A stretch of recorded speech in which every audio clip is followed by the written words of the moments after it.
That's not the right one. Wait. Oh. Hey. Oh, wait. Oh my goodness, this is the first time that went I got rid of the. Oh my goodness, I forgot that my freaking I can hear myself.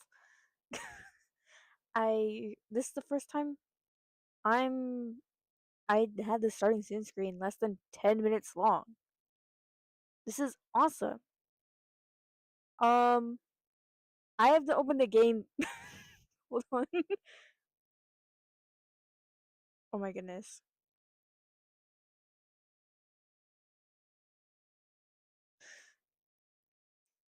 I don't know how long this one's gonna be. Um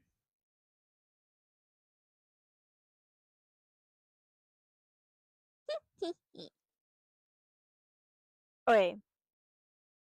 Game is opened.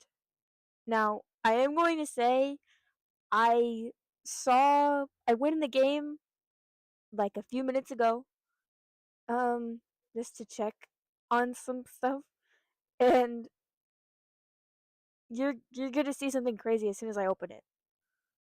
Or as soon as I show. Wait, I gotta show scene first. Um okay. Capture specific window. Reverse 1999. Oh wait, I have to adjust the window. So it's not tiny. I'm not gonna make the same mistake again. I've learned my lesson. Okay, it's the right size. So I don't know how this happened, but I First, just to be sure, you didn't bring any coins, 1600 out of did you? 230 energy. um I don't know how this happened. So I have to get rid of it. I have to get rid of it. And I don't know how to get rid of it. I have to tone it down. It was rare to see other Hey, people in Day. the northern Hold wilderness. on. Where the frick do I go? What do I do to get rid of it? Oh wait, I'm supposed to pull up chat on my phone. And see, this is why I shouldn't just open the thing. Oh wait, I didn't even check my audio.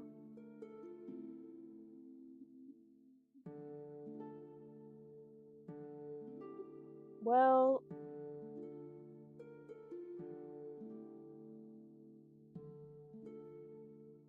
how? It is louder than last time.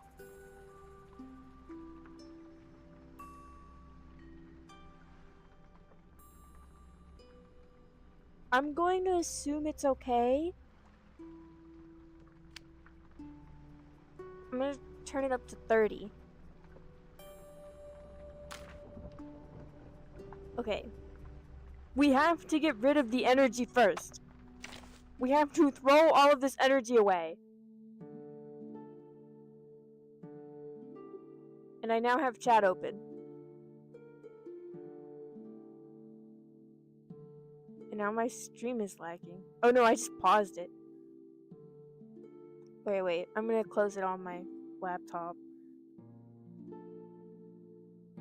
My computer, or whatever you call it. Whatever.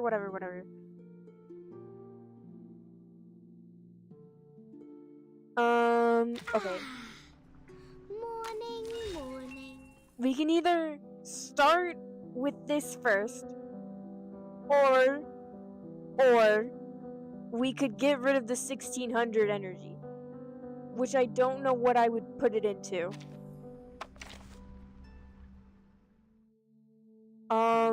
You could put it into leveling somebody, but then that would be a lot of grinding. You said it yourself. This is my room. And Here, wait. I may do with it as I please. I don't know if I want to do all that though. I don't know. Dude, okay, wait. Where'd I go? Oh shoot. Let me click every wrong button. I'm a professional. I'm not. Don't quote me on that, please. It's only gonna take 20 though, and not all of them are gonna be fighting. Okay, I'm gonna Morning. make an educated decision. Oh, finally! Thought you'd forgotten me or something. Can I level this?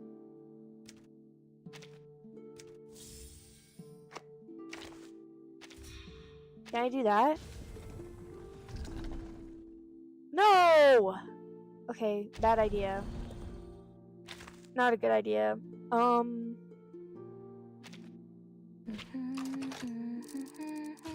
level you to 30. And then I'll On a level... train, the conductor is only seen when the train is moving. But here, it seems to be quite the opposite. This is about to be a lot of grinding. I'm so sorry. Wait, should I do that? Show me what you got. I'm just gonna do it. I'm just gonna try to get rid of a couple hundred.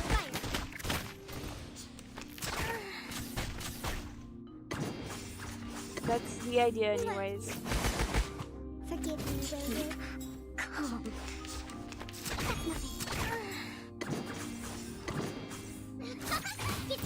That's nothing. This takes so freaking 99. long. I wish you sweet dreams. I have to redo this. Wait for the pop. Sweet dreams.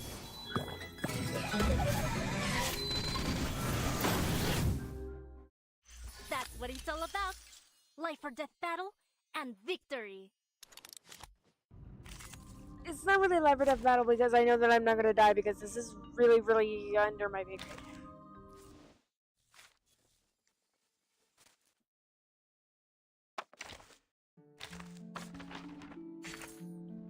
Okay.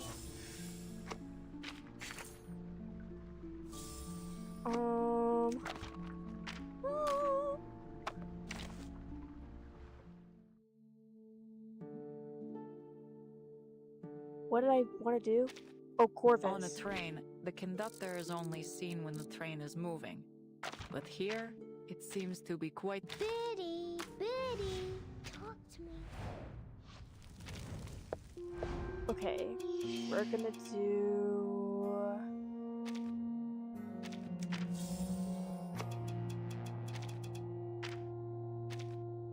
At? Morning.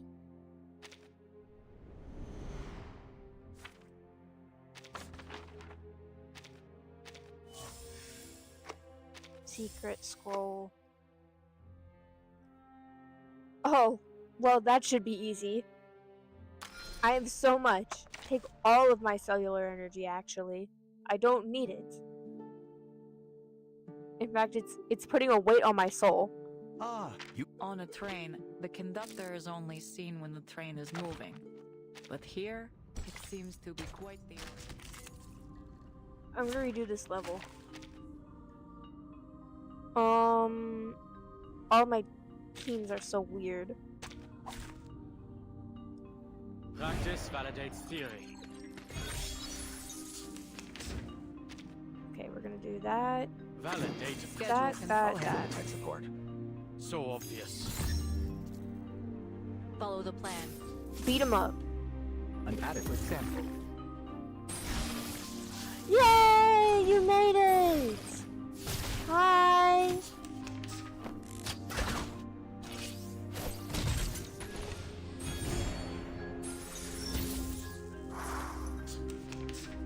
Just a crossword to solve. I It logged stinks. into the game Alright, time and to crack some immediately code. found out that I had like way too much energy, and so now I have to grind instead of doing the actual story. A minor incident. Let's continue the journey. Okay. We can do this, we can do this, we can do this.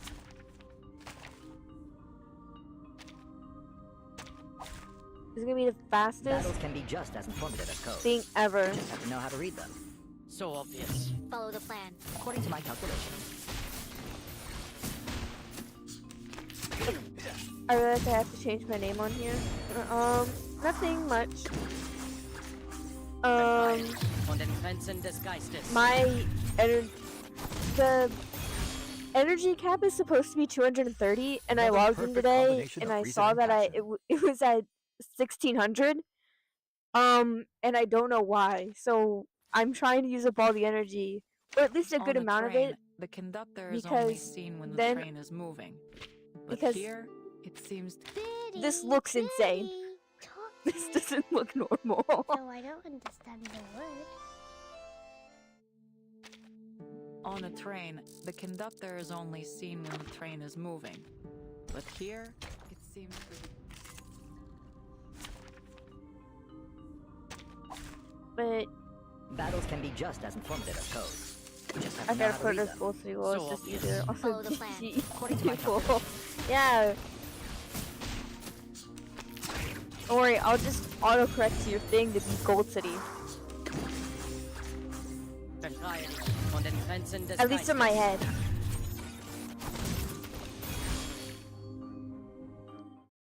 The invisible strings are. On a Stop talking train, about the the invisible conductor is strings. only seen when the train is moving. But here, it seems to be quite the opposite. Oh, conductor.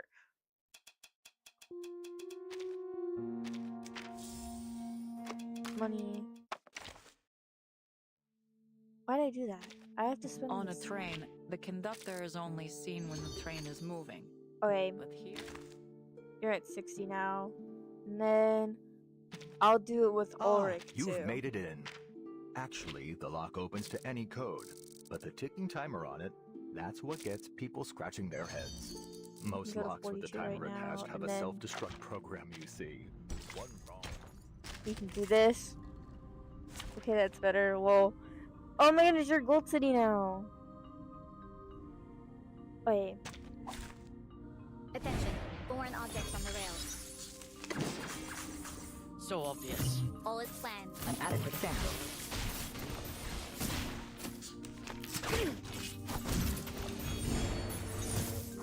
I can't tell how delayed the stream is. Befreie dich von den Grenzen des Geistes.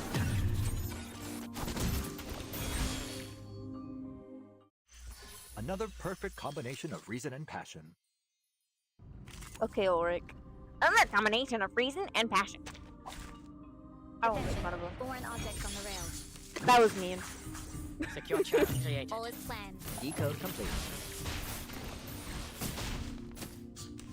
Many away.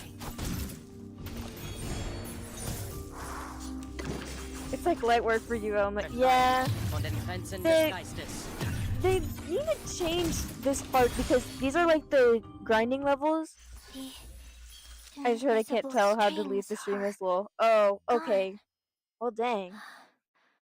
That's really far. But yeah, it is like light work for me. Specifically because if you look at this, it says Insight level 2, level 15, Insight 2 level 15.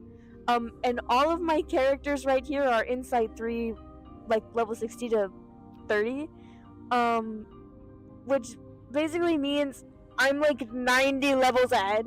But the thing is, I can't do a more like, what would the word be? There's no level after this, but these are like the levels that you do to go and get money. So I can't get more. I can't benefit. Well, maybe a 10 to 15 second delay, maybe.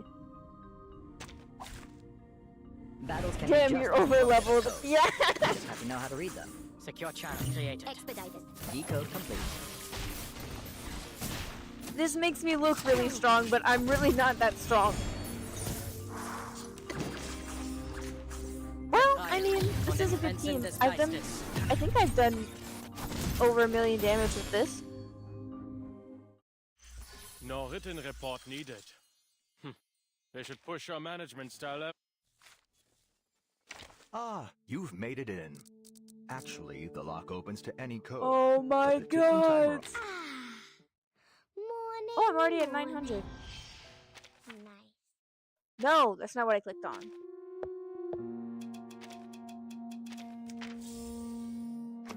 Okay, and then... Nope.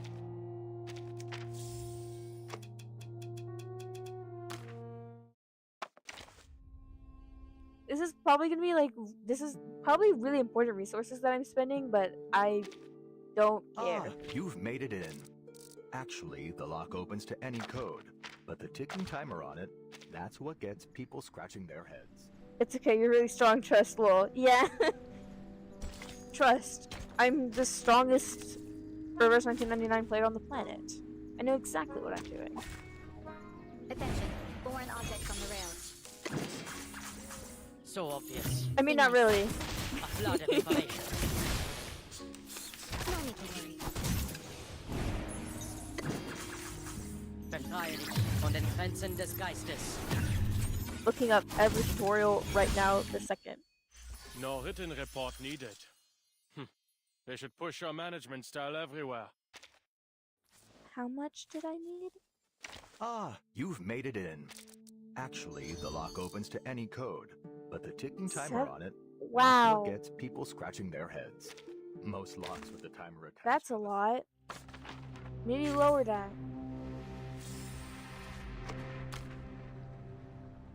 I'm already at 875. I can do this. I can make it a reasonable number. Okay, wait, no. Leave that. Ah, you've made it in. Actually, the lock Oh, I have opens to enough. any code, Nice. but the ticking timer on it, that's what gets people. Alright. Destroy everything. Foreign objects on the rails. So obvious. Customized bullets. Technical difficulties detour? No. Actual game detour. Verteidigt von den Grenzen des Geistes. A minor incident. Let's continue the journey. Okay. I'm gonna do this 2 more times. Attention. Foreign objects on the rails. Another unsolvable clue. Customized bullets. This one's hard to miss.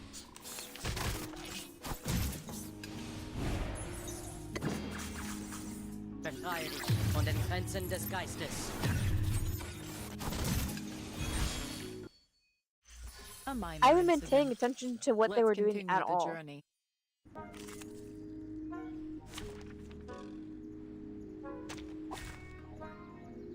Attention. Foreign objects on the rails. So obvious. Customized bullets. Intern captured.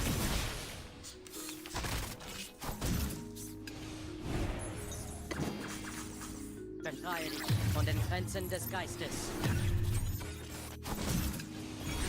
Holy one shot. A For minor real. incident. Let's continue the journey. Game Enigma. Ah, you've made it in. Actually, the lock opens to any code, but the ticking timer on it, My that's what goodness gets people gracious. scratching their heads. Most locks.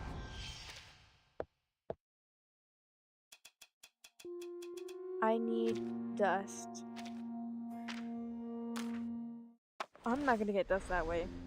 That's lame.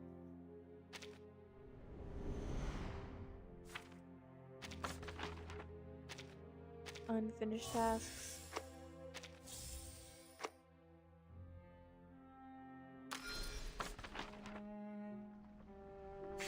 Defeat 200 enemies.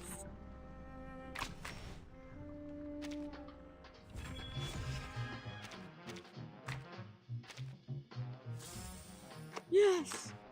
Okay,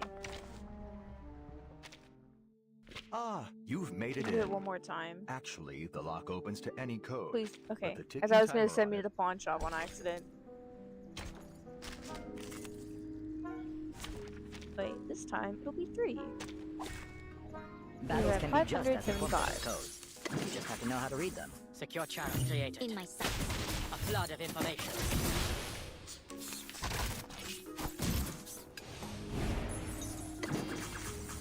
Befreie dich von den Grenzen des Geistes. Another perfect combination of reason and passion. Is that enough? Please, Ulrich, be nice to me. Ah, you've made it in. Yes! Actually, the lock opens to any code. I maxed you out. With Corvus. On a Why is train, my brain the buffering? conductor is only seen when What the was I train meant to is do? moving. Oh no! Okay. Well, I have 500 now, which I think is more understandable than 1600. It's like they're really tickling you. Yeah. You know, I just cleared all the endgame content. It's no big deal. Ignore the fact that I didn't clear all the in-game content. Ignore the fact that I didn't finish the last. Ignore the fact that I didn't finish the last bit. I cleared all the in-game content. You know, I'm so good. Look, I finished all of this. You know, I'm so good at this game.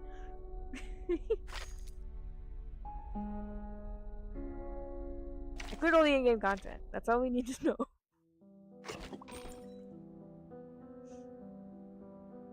Okay. Now I think I can actually wait. Maybe I can start actually playing the game? Well, I mean, I have been playing the game. You know what I mean. I know you know we know. First, just to be sure, You're at you didn't bring any 98. coins. Just Did be you? done. Oh my goodness. You're here. Hey, maybe. Oh. No. Genius. Any insane. Oh my goodness. Well, I guess I don't have any more bonds of friendship that I need to level, so.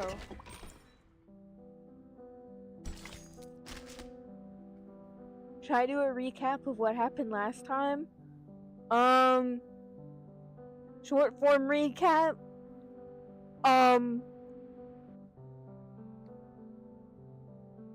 We are at war. Arcanists and humans fight. In the end, Menace Vindicate, aka bad guys, have like 10,000 people ready to go kill people. Sentinel? Sentinel Je m'en souviens maintenant. go Dans le over bureau to de Menace grand-mère. Vindicate, Nous étions assis à ses blow côtés. them all up. Écoutons ces lectures Blew up d'Antoine 10,000 Pascal people. et d'Augustin. Disgrace to my family. Agnes, je me rappelle encore.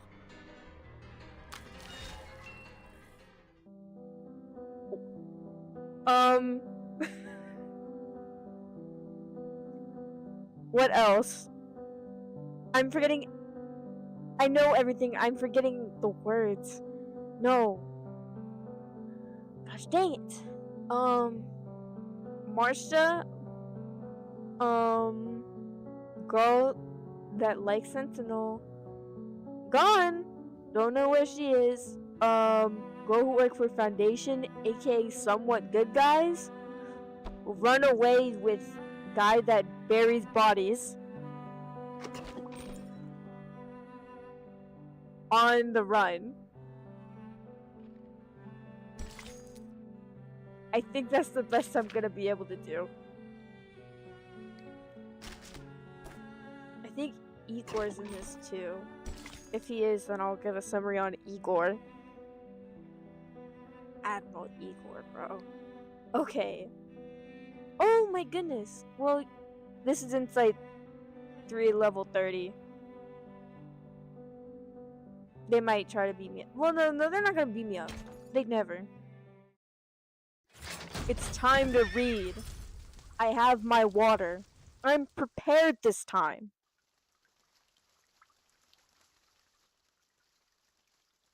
It's time for the actual story content.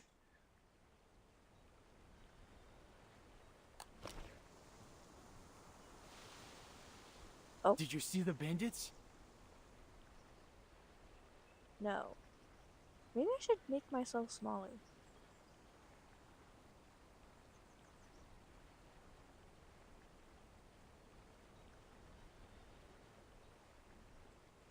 I'm a little smaller now. Not even Okay. a sign, just some chipmunks. Whoa, you're back! Lilia hasn't been here for like a good couple chapters. Think we should take a rest, Lieutenant? Sun's beating down and we need to get the horses watered. We've gone quite a way farther than the assigned watch point. Even if we can push on, the horses can't. Never exhaust your horse, remember. Fine, take a break, team. And Sergei, if you shine the light of that telescope into my eyes one more time, the last thing you'll see is a missile to the face. Understood? Understood, Lieutenant.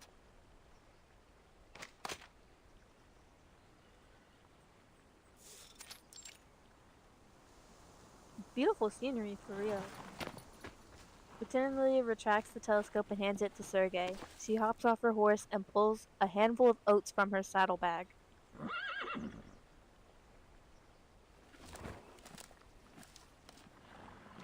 Uma Musume was mentioned? The horse snorts as it eats, then nudges Lilia's neck affectionately with its nose. Hey, soldier, you want some more? Just as she reaches for more feed, Sergei leans in. This your first time riding this horse, Lieutenant? Whoa, they actually made a move.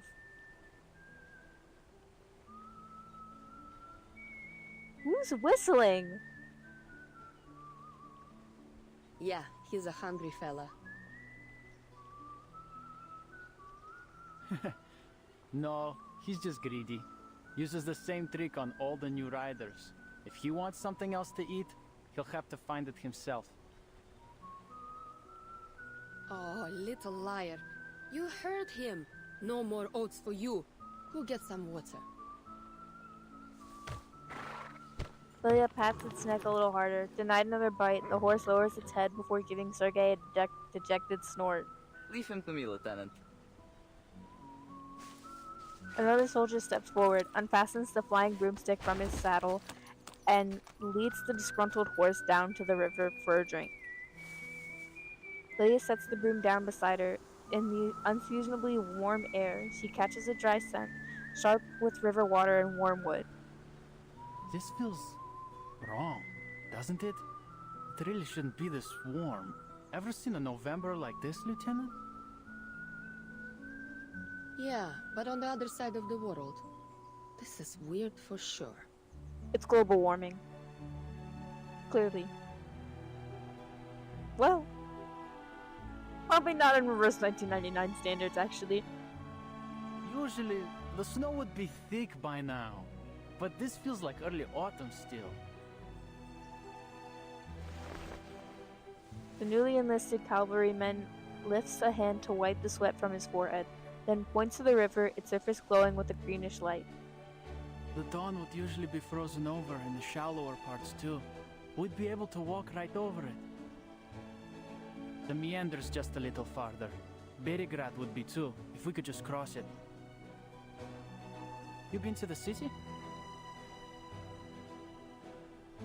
The city, to the people of the steep. These words mean Berigard. Yeah, to go to the Foundation branch. Delivering letters, dealing with procedures. Annoying stuff like that. Oh, speaking of letters. My townsfolk sent some back from the front. Seems they're on their way home. Yay! Sergei shakes his head, seemingly unhappy with the idea. What? They beat on you or something? Why'd you say that? I couldn't be happier to have them home safe. It's just... It should be farming season, but... They'll come back to find nothing to farm. Oh. He squats down and grabs a fistful of grass beneath his feet. The weather was just right last year, but something went seriously wrong. It grew fast, tall too, but didn't make any seed at all. Our summer harvest was a complete disaster. The barns are almost empty. At least they won't starve to death at the front. But Manus Vindicti could strike at any time out there. Probably safer for them to come back. Do you think the Manus will reach the dawn? Hard to say. The main force is in Western Europe for now. But the Manus are like rats. Who knows where they might show up next.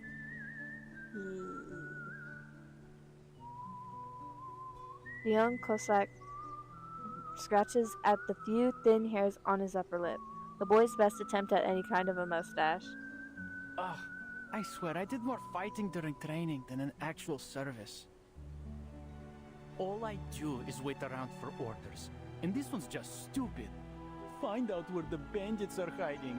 Are you serious? You're telling me we have to find just a few dozen people who only come out at night somewhere in all this forest. They may as well have us search for a needle in a haystack. So what do you think real war is like? Oh, I know what it's like. All the men in my family have fought on the battlefield. Мой дедушка, papa, и брат. He dodges the question, fixing his eyes on the flying broom Lilia always carries. Next ford's a few kilometers off yet. Why don't you just fly over and take a look? It'll be a heck of a lot faster. Be able to return to camp before dark. Red 38 isn't fueled by grass like one of your horses. And its flight time is measured in minutes, not hours. Or are you trying to keep me grounded if we get into a fight? I know. Why don't you teach me to fly a broomstick and apply for a new SU-01VE? Then we can take turns scouting. That's what it's actually called? I didn't know it was called, but I would have never guessed that that's what it was called.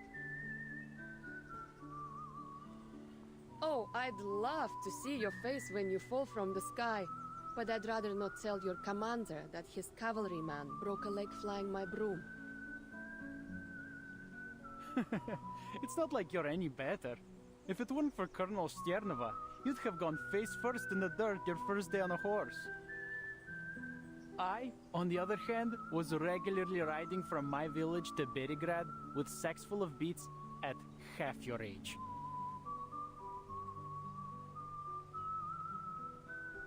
Are you older? Broomsticks aren't horses. And if I catch you sneaking in to steal it at night, you're a dead man. Got it? You're right to warn him, Lieutenant. Sergei has been stealing since he was a kid.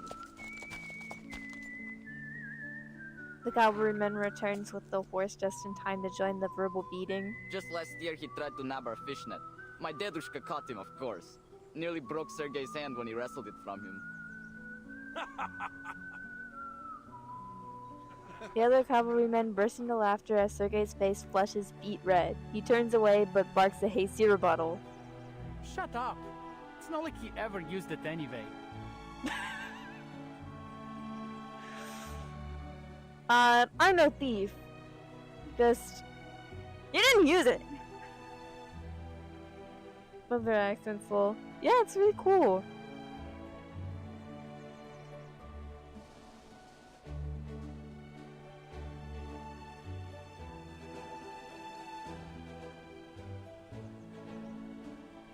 My brain buffered. My goodness gracious. Okay, but he can't stop the taunts. The cavalrymen take obvious delight in dredging up his old scandals one by one. Sergei is the Russian version of my first name.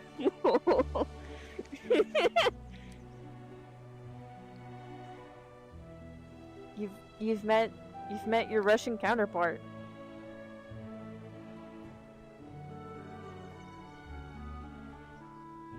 Blin, stop making things up about me. Oh, I can't stand it here. You know what? When I get back, I'm going straight to the commander to get transferred to the Prisklonная company. I'm really nervous because I think he's gonna die. And I don't want him to die. It's just that he's animated. I'm always weary when they animate like NPCs in Reverse 1999 because it either means that they're just like a really important character, or it means that they're going to die within like the first half of the chapter. He looks cool. Well, he does look cool. You mean the Fifth Company? Isn't No, their commander wait. your old rival in love?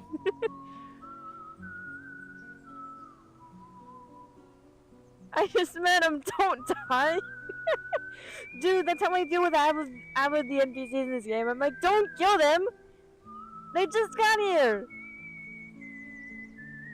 If I leave before he dies, then to me he didn't die. We're gonna kill him. There's been so many times where like it'll be like, oh look, this cool NPC, you know, they're so cool, and then they immediately die, and I'm like, no, I trusted you.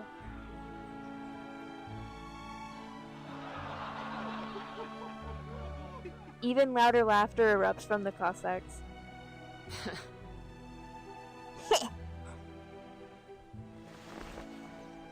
Ignoring their rowdy banter, Lilia lifts her head to the heavy clouds drifting beyond the river like white fortresses floating in the sky. Dry, warm air sweeps across the plain, driving the floating castles forward and tugging at Lilia's sweat-soaked hair. Already sweating. This heat's not normal. No one in the Foundation got the time to look into this? May he go in a blazing glory. For real. Hope he lives his best life. Well, I mean, he's clearly not, but I hope that he goes out in style, if he actually goes Maybe out. they'll send Vertin. That wouldn't be so bad.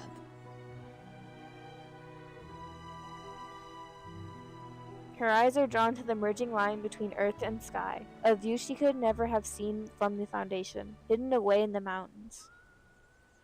Then, along the slope, black figures burst into view, tearing ragged gaps into the horizon.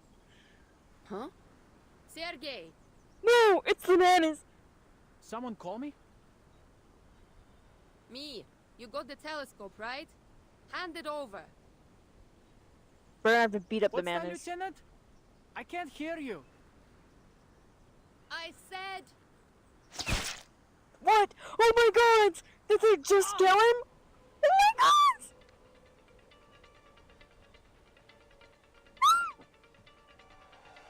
I told you! A bullet tears through Sergei, the price for a moment of carelessness. Blin! Is he actually gonna die first episode?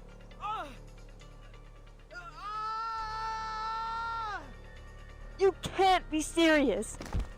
Before the cavalryman can even react, Sergei has collapsed onto his back. The plane explodes into gunfire, screaming horses and panicked shouts. Oh my god!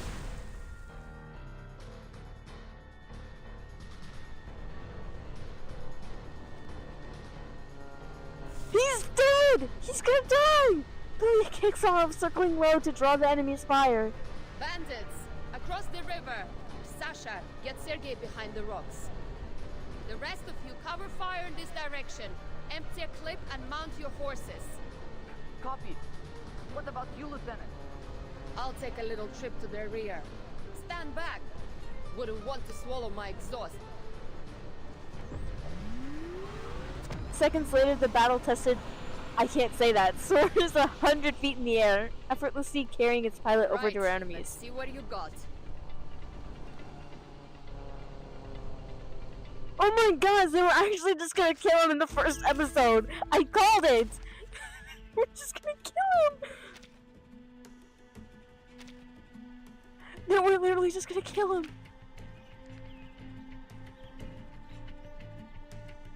And it was being stupid too! That would have been an embarrassing way to die. Flute's all I I need. can't hear you! Oh!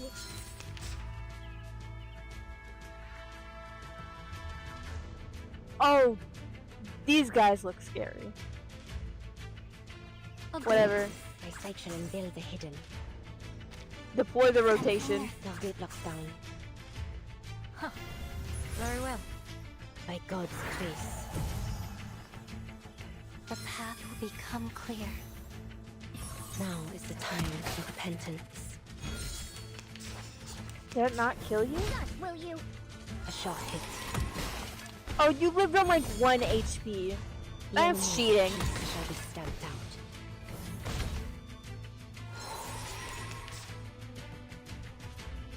My section and build the hidden. Taking a peek and sending a ditty to the moon. A short hit. Yeah, that's what I thought. That's what I If freaking you thought. want to ride on my back? I think I can handle it this time. Now we get to see if he actually dies. The brief exchange of fire ends quickly under air superiority. The riverside grows quiet again. Okay, peak art? Absolute cinema? Yes, I'll stop. Lydia hovers above, keeping a bird's eye view of the area. 2 bandits down, last 3 heading north. Looks like they're taking cover in the woods. Kill him! Only 1 injured and Sasha's with him. Nothing to worry about there. Okay, he's just injured. Sergey is fine. Rest are headed to the fort. They can deal with the down 2. Lydia turns in the direction of the fleeing bandits. I'll find their hideout. The shadows of the trees may veil the ground below, but they cannot stop the eagle that soars above. What's this oral line that they're throwing in there? Let's show how cool Lilia is in this one line. What the freak? Most of the yellowing leaves have been swept away by the autumn wind, leaving their slender branches thrusting out in all directions, like a sparse web strung up into the sky. Let's go! That's Twin! Yeah! Sergey lives! Supposedly, hopefully, if the others aren't stupid. Which NPCs are normally stupid, but we'll ignore that fact. Come on. Can't you run faster? Wasting my time. For a pilot accustomed to the high speeds of the something, this hunt is closer to herding livestock. At this rate, I'll have time to spare for a drink.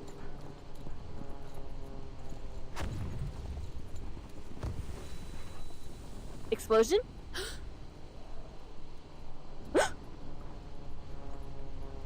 A black cloud explodes beside her ear. Then another, and a third. Hundreds of tiny metal fragments slice countless cuts into her clothes. Triple A? How the hell did they get that? What the freak? She drops down, flying so low that the tips of the branches nearly catch her as she presses on toward its source. Just a little closer. Let me see what you're hiding in there. Bare branches slice her view into fragments. Black smoke smears everything dark. But her determination grants her a fleeting instant, just enough for her to catch sight of a small glade where an anti-aircraft gun stands. Gotcha. She pulls the something full upward, driving it to the heavy clouds at a near vertical angle. Weapons not from this era. No way bandits could get their hands on it. Yeah, there's no mistaking the model. We got Manus Benedicte. Automatic anti-aircraft gun 37. AZP-37. It's Xeno. Bug. For context, Xeno, was is like a military, group that used to work with the Foundation but betrayed the Foundation to go and work with Manus Vindictae. So right now they are not on good terms with Foundation members, which obviously Lilia is a Foundation member, so it's not that great. And also the last time Lilia encountered Zeno, she almost died. They tried to execute her, so...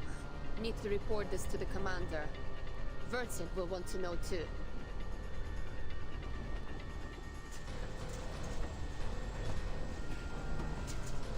Huh?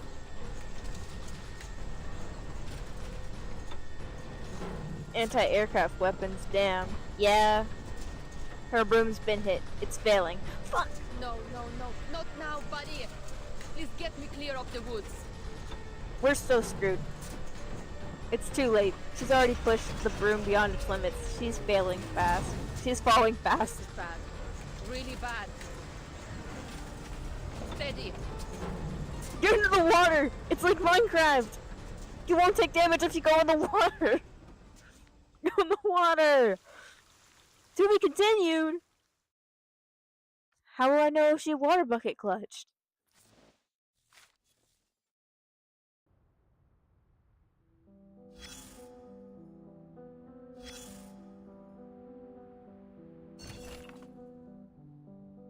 Slight political interest between lines of pleasantries like an eel slipping through kelp. That's how the big shots always talk. A direct line from Xeno headquarters. Whoa! Okay, wait. Do I have to read? Well, I'll read it, fine. I have water. I'll survive. Okay, a conversation among big shots. Inside a Foundation office, the sound of a ringing communicator interrupts a briefing. Water maxing, for real. Irene glances at the device, a direct line to Xeno headquarters. He nods, signaling the committee member to wrap up mid-report. Once the door closes, he picks up. Soam here. According to Ivan's report, the cavalry has been harassed by bandits for weeks. Oh? Are these bandits connected to the madness? No evidence of that. More like a mix of local warlords and scattered gangs, though a couple of the rapidly growing factions seem suspicious. Have your people maintain surveillance. Contact the Foundation the moment anything develops. We'll send reinforcements. Irene is rarely this cooperative, but Soam knows he can't stake the entire Steep's fate on so-called reinforcements. No need. Ivan has enough manpower. Assuming the cavalry corps can be fully trusted, I looked into Commander Ivan. He was a trusted subordinate to that former admiral. Plus, I heard they're both from the Dawn River region. I will handle him. Soam finally cuts off his attempt at political maneuvering. I hope you understand that the Dawn River region is a critical component of the Foundation's strategy to ensure downstream stability and the safety of our new recruits. Supporting the cavalry corps is our top priority. The leader of the Hawks leaves no room for argument. Save it. Since 1999, I've dealt with more politicians like you than I've smoked cigarettes. The Dawn is just a crack in the dam. What really matters is the line of battle among the Black Sea and the Baltic Sea, right? Stay in touch, Admiral. After the call ends, Irene straightens in his chair, drumming his fingers against the desk. He begins to ponder. Could this small crack pose a risk of total collapse?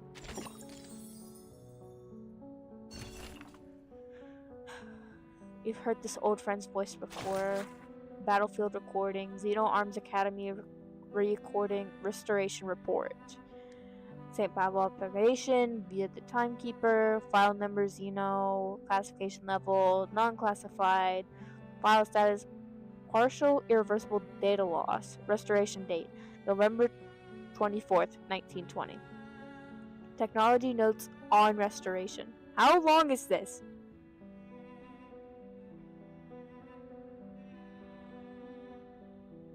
I'm not reading that. It's just a lot of technical stuff that I don't need to know. Woo! Insight 3 level. You know what? I want to do that. Let's fight. To the death.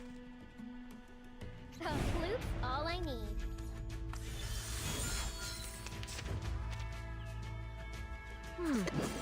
That.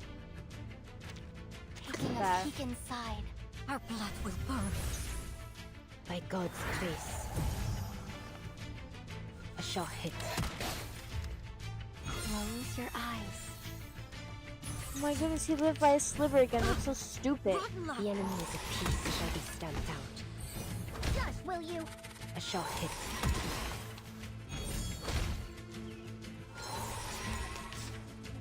You can hit me 3 times, but I can Agreed. heal myself 3 times. So really, who's the loser?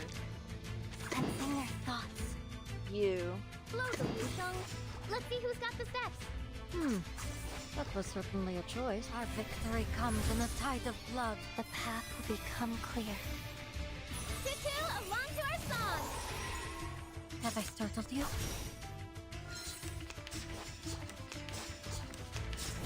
Just will you? Now is the time of repentance. And now you're gonna die. And that was easy. Save for the prizes to be won.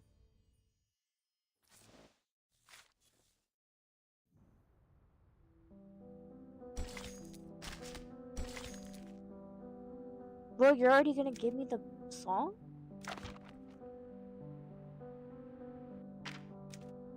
That's cool.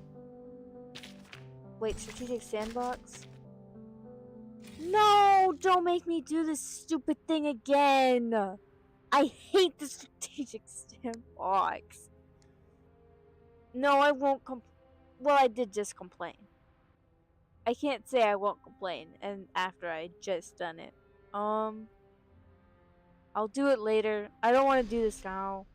The strategic sandbox is... well... fine.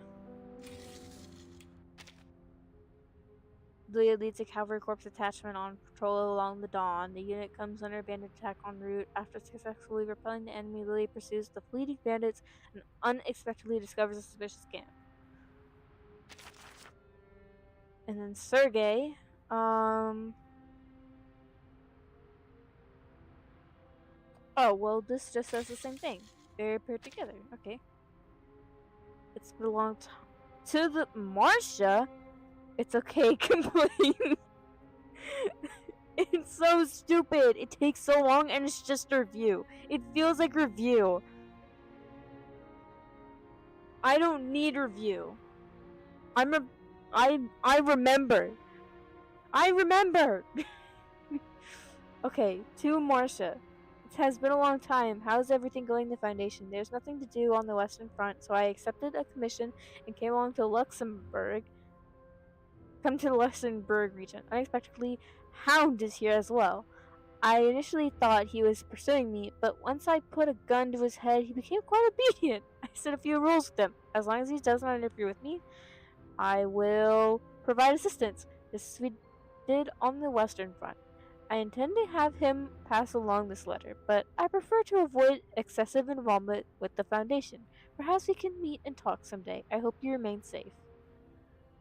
Well, just a little recap. Whimsical recap. Yes. And that was definitely from Sentinel. Yep. Squad member Hound reported that the two sides recently experienced some minor friction in the Luxembourg area. Although the situation ended peacefully, we request clarification on your objective to avoid misunderstanding your position. To the elusive gargoyle.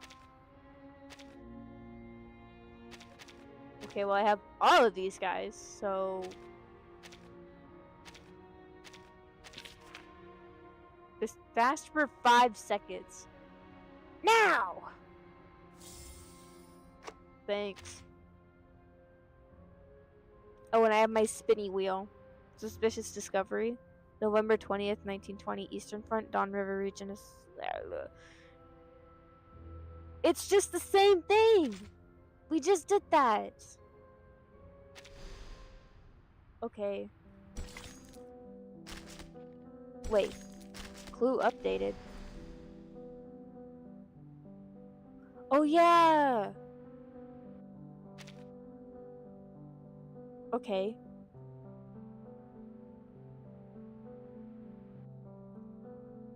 So right now we're neutral with the Foundation. Oh, well, I was supposed to click back, I guess. Luya is back. Okay. Manus Vindictae. We are not neutral with the with Manus Vindictae. Why would you label us like that? Xeno Cavalry? He comes from a village. Well, we did just figure that out. Thank you for giving us a recap that Sergei already told us. It's all recap. It doesn't matter. Okay, part 2. Chapter 12, part 2, The Eternal Autumn.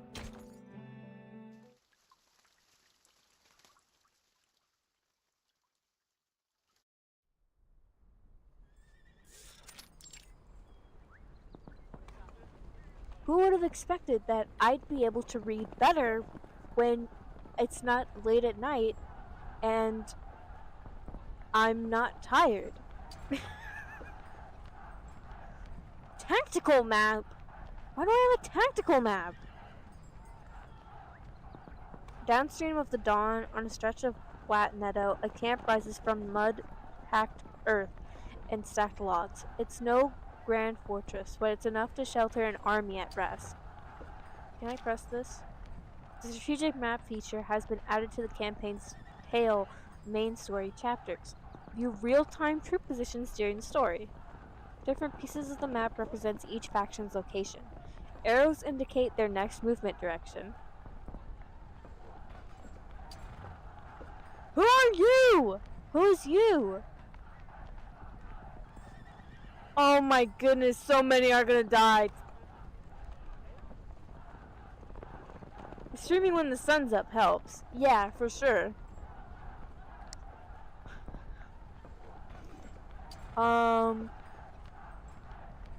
These two guys in the back are gonna die. If Sergei's not dead, one of these guys are dead. Okay. Xeno Cavalry Commander Ivanich Burakov stands tall and broad, watching the recruits drill their formations.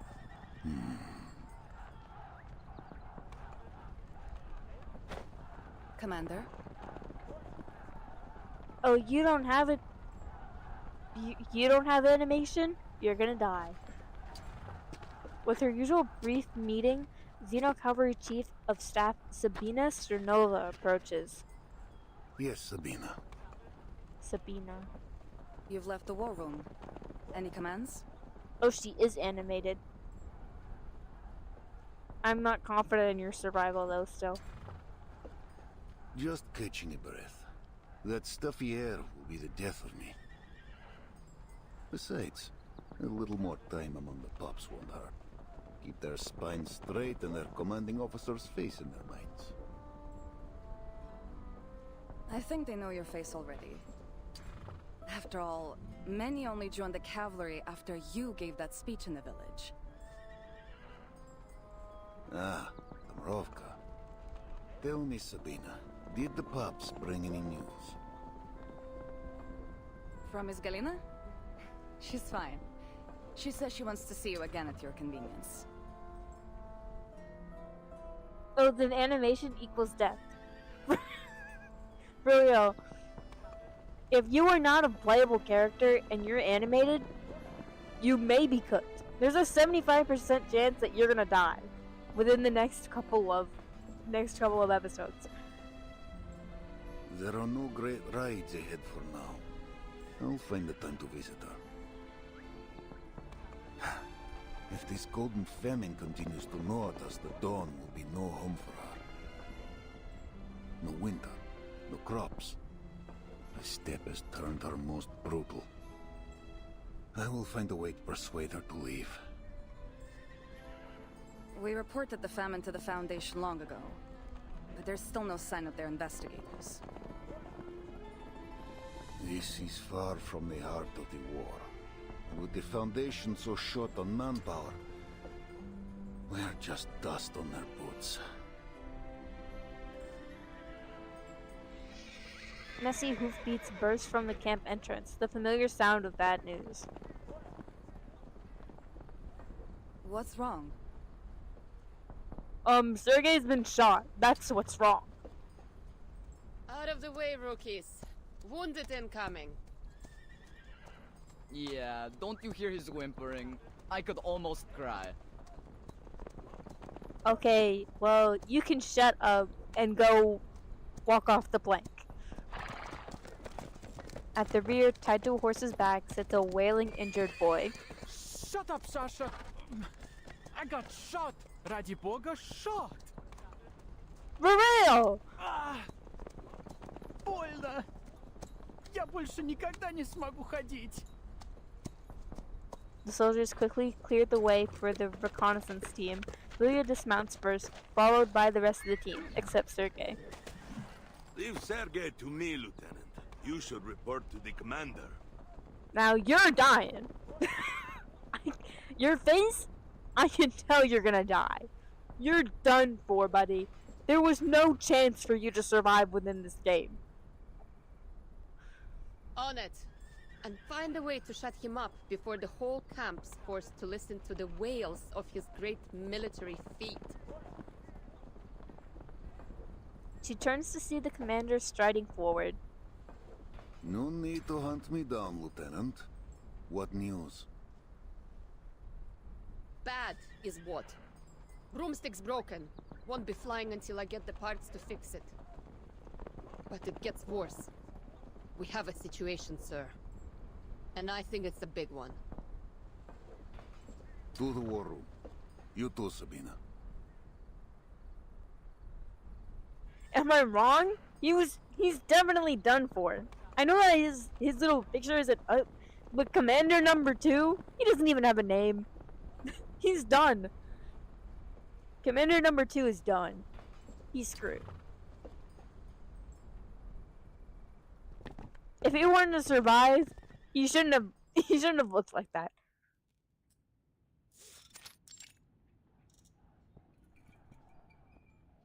So, the bandits have Xeno AZP-37s and arcane-guided VT-Fuse anti-aircraft guns. You swear it, Lieutenant? Why would she lie? Yes. We practiced how to dodge anti-aircraft shots with these kinds of guns when I was a trainee. Loaded with training ammo, of course. There have been no reports of missing weapons, and we're not carrying any AZPs. Well, they probably didn't get them from you.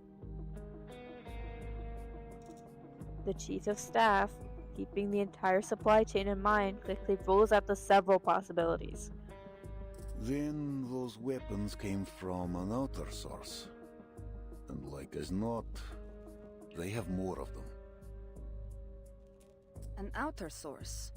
Impossible through air, and all land and water routes are under our surveillance. And there's no reason the locals wouldn't know about any hidden bypass they might have used. I can't think of any way of transporting mass weaponry and personnel without drawing attention.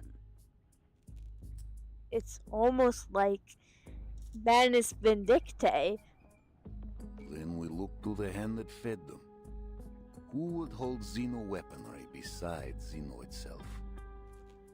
And who is Xeno working with? The Manus...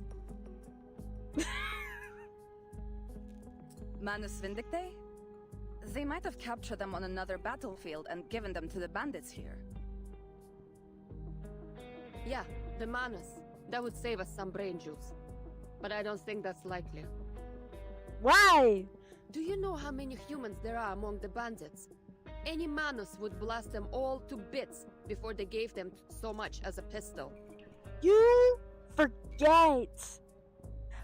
Lilia, you forget the first 2 chapters of this entire story was the Manus using humans for their own gain.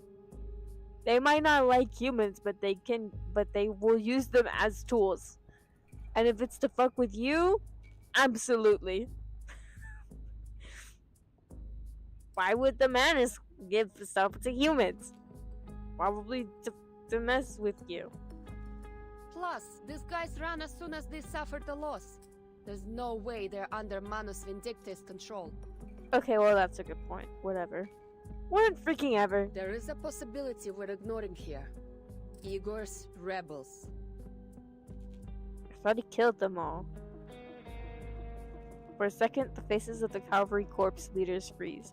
Even the candlelight seems to stop flickering. Only Lilia seems immune to it.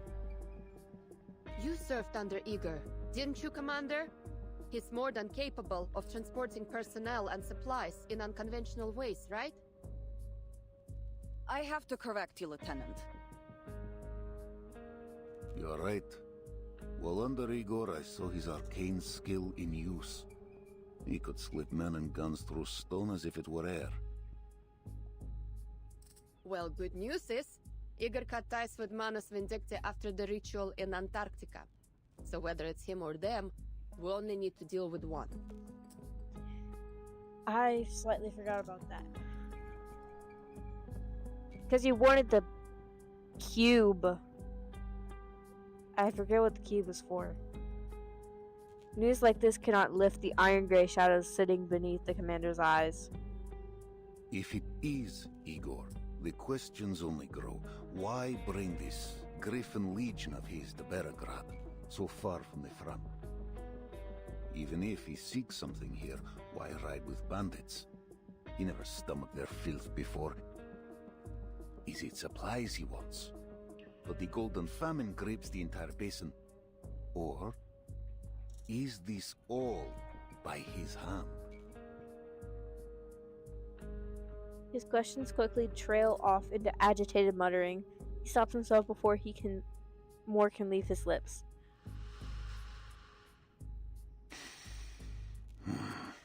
I'll send word to headquarters. Intelligence should reach a more solid conclusion. Sabina, double the patrols. I want eyes on the woods at all times. Sabina. Yes, sir. Lieutenant Lilia, since horsemanship is not your expertise, you'll remain at camp until your broomstick is mended. That's an order. Lilia almost defends her riding skills but quickly swallows her words. All right. Understood.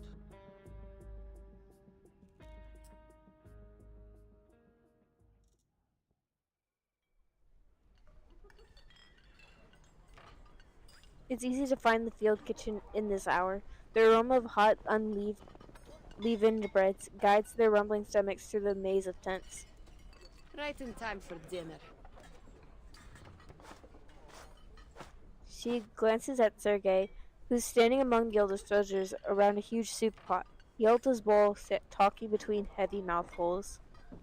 In that moment, I saw the bullet coming at me.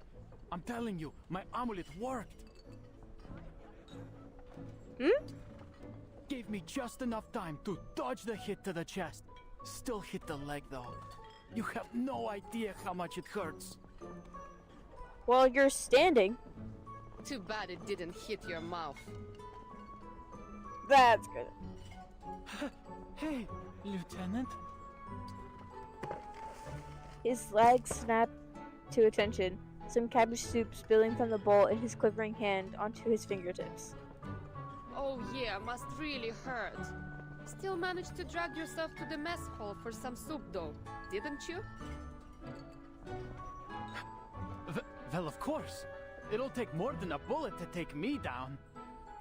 Speaking of soup... He raises the bowl in his hand. Inside, a few measly scraps of cabbage float around a single soaked scrape of bread. Look at this stuff. We're soldiers, not rabbits. Quit your whining. I know you've got some dried meat. Eat it. Lydia grabs a piece of bread from the table and spoons herself a bowl of soup. The thin cabbage leaves sink to the bottom of the bowl like damp gauze. Ew! Like everyone else, she dips the dry, unleavened bread into her soup to soften it. Sergei hands her some dried meat and pulls a bottle from behind his back. The liquid inside is clear, seemingly harmless. Here, have some, Lieutenant. Not bad. So, what was it? How come the bandits have something powerful enough to shoot you down? Don't know how, don't know why. Nobody does.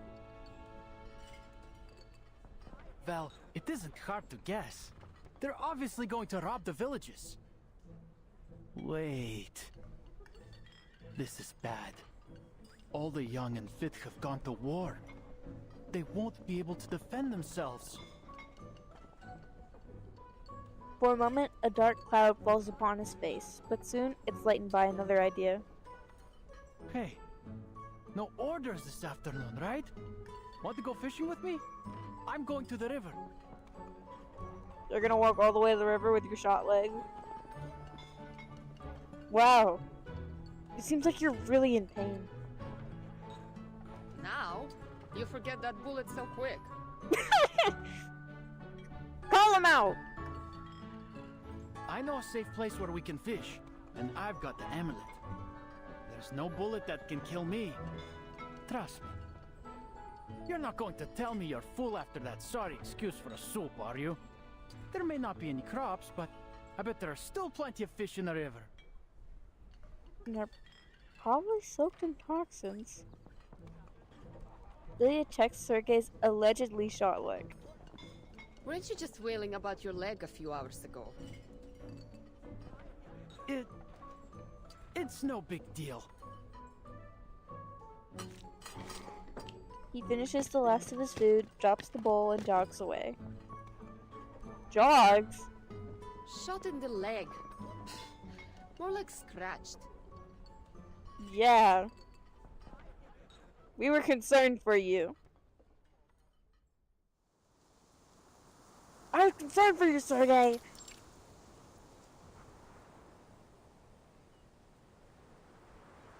There, wind blows the needlegrass into a sea of rustling waves. Andreas! Oh, I may have gotten a little too excited. A horseless playground, but for a fugitive on a long run from the authorities, it's hell. Charon, how far have we gone since we left the road? They updated her model! Yes! Meryl used to look kind of dumb. Wait, I wonder if I can pull up a... Wait. Let's do a comparison real fast. Can I find a picture?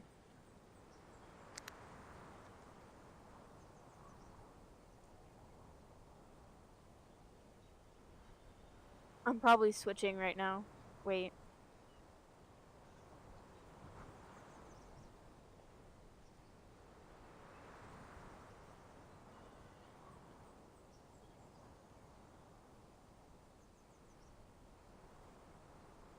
What is popping up?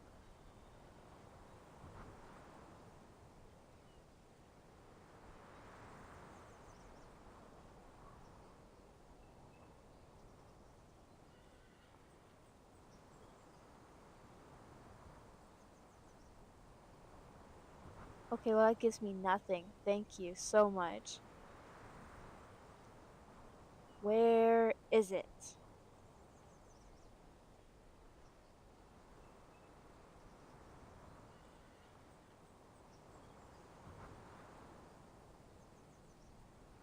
But she had the stupid mask on. What wasn't stupid?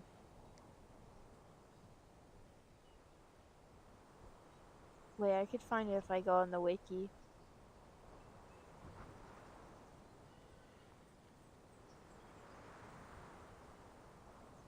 Or my laptop may just not want to load.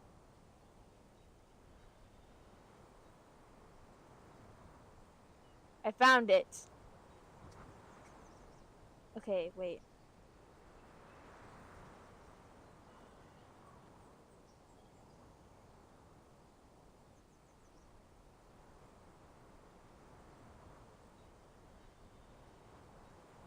Okay, wait.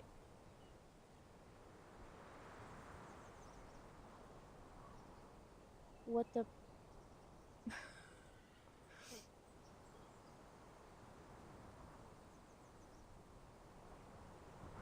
Okay, wait. Save image.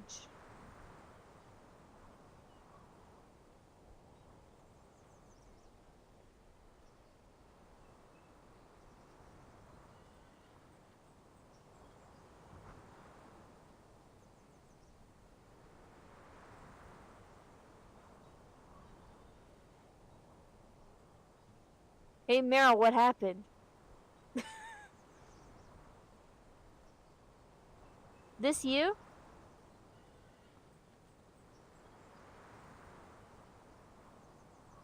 You got a haircut.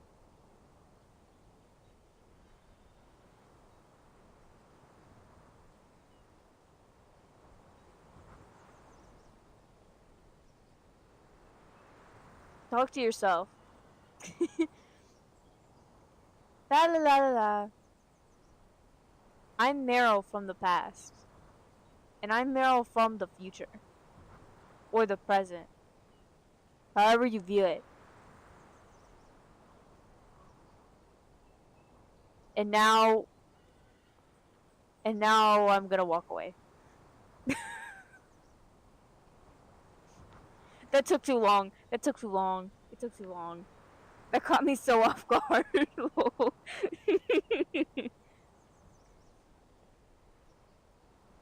Okay. I'll go back to the game. I'll start messing around with Meryl. Okay. On the open grassland, one might travel for hours without seeing another soul. Among the endless waves of grass, it's easy to lose your way. 15 kilometers southeast, perhaps less. Our speed is slower than usual. Are you weary? Would you like to rest? Maybe later. This doesn't seem like the best place for a break. Do you think this map is reliable? The one the cart driver gave us? The cart driver?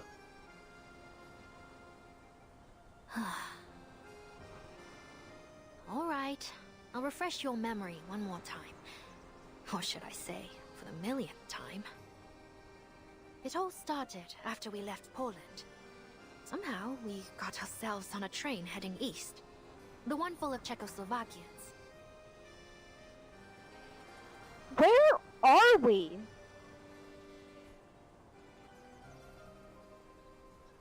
When did we go to Poland? We were not in Poland before. You left Poland, and then you... Memories of you insisting they let us aboard the train because you can avoid the soldiers in black in the east come to mind. Of course you'd remember that, of all things. Anyway, so we got on the train, but before we could get too far, it was stopped by some group. A fight must have broken out because there were gunshots everywhere. It was utter bedlam, so we grabbed Andreas from the stock car and slipped away south. Andreas. W teleportation to Poland. The war... How... Wow. Why can I not read? Okay, the warhorse seems... What? The warhorse seems grateful for the daring rescue. That's when we met the cart driver I mentioned. He'd lost a horse. So we made a deal. We'd lend him Andreas for the day, and he'd take us somewhere safe. Then he has fulfilled his promise. This is indeed a peaceful and safe place. Hardly. We're in the middle of bloody nowhere. If we can't find people soon, we'll... No, I'll starve to death. Charm, Loser... Wow. What the freak is happening to me? My goodness. Charm lowers his head, troubled by his failure to consider the needs of the living. Andreas also turns his head aside. He can live off the grassland alone. Oh, not to blame you two. Forget it. Guess there's nothing for it but to keep moving forwards. She lifts the messy, hand-drawn map again, squinting to make out the shape of a river among its chaotic lines. He said we could find his niece in Peravosnia by the Don River. But which one is the Don? Where's the castle? That's what I want to know. I want to go hang out in the castle. If we're even going in the right direction, that is. Or if this map is actually accurate. Andreas? Could I stand on your back for a minute? Andreas lowers himself, allowing the girl to clamber onto his back. Then they both rise at the same time, Meryl's feet trembling. What are you doing, Meryl? You could fall. I'm fine. Just be ready to catch me if I fall. All right? Meryl shakingly detaches the telescope she picked up in some ruins from her belt and looks toward what she believes to be the east. Where could it be? All I see is grass and trees. All right, other side, other side. Charon! Charon, I see rooftops! Right ahead, you... help!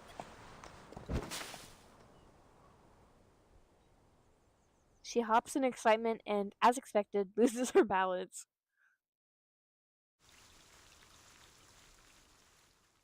That's where we put the to be continued? Yay! I've unlocked the power of music! Oh no! Tail piece intro? I'm not gonna remember any of this. Big piece, tiny piece. Cavalry, enemy, griffin. Route. I'm not gonna remember any of that. Why would you even give that to me? That's mean. Lilia leads her unit back to the Cavalry Corps camp and reports the encounter to Commander Ivan. After a brief discussion, they reach a conclusion. The enemy is likely either Xeno rebels or a force is affiliated with Manus Vindictae. During a routine patrol, Sergei is shot and wounded. Despite his complaints, the injury is not serious. After resting briefly, he ignores his comrades' attempts to stop him and heads to the river to catch fish. He's gonna die! That's just a review. What? The Eastern Front is currently experiencing crop failure due to the Golden Famine. Please seek professional knowledge regarding plains agriculture or insights from specialists with a long-term experience living and working under such conditions. To the optimistic Scarecrow.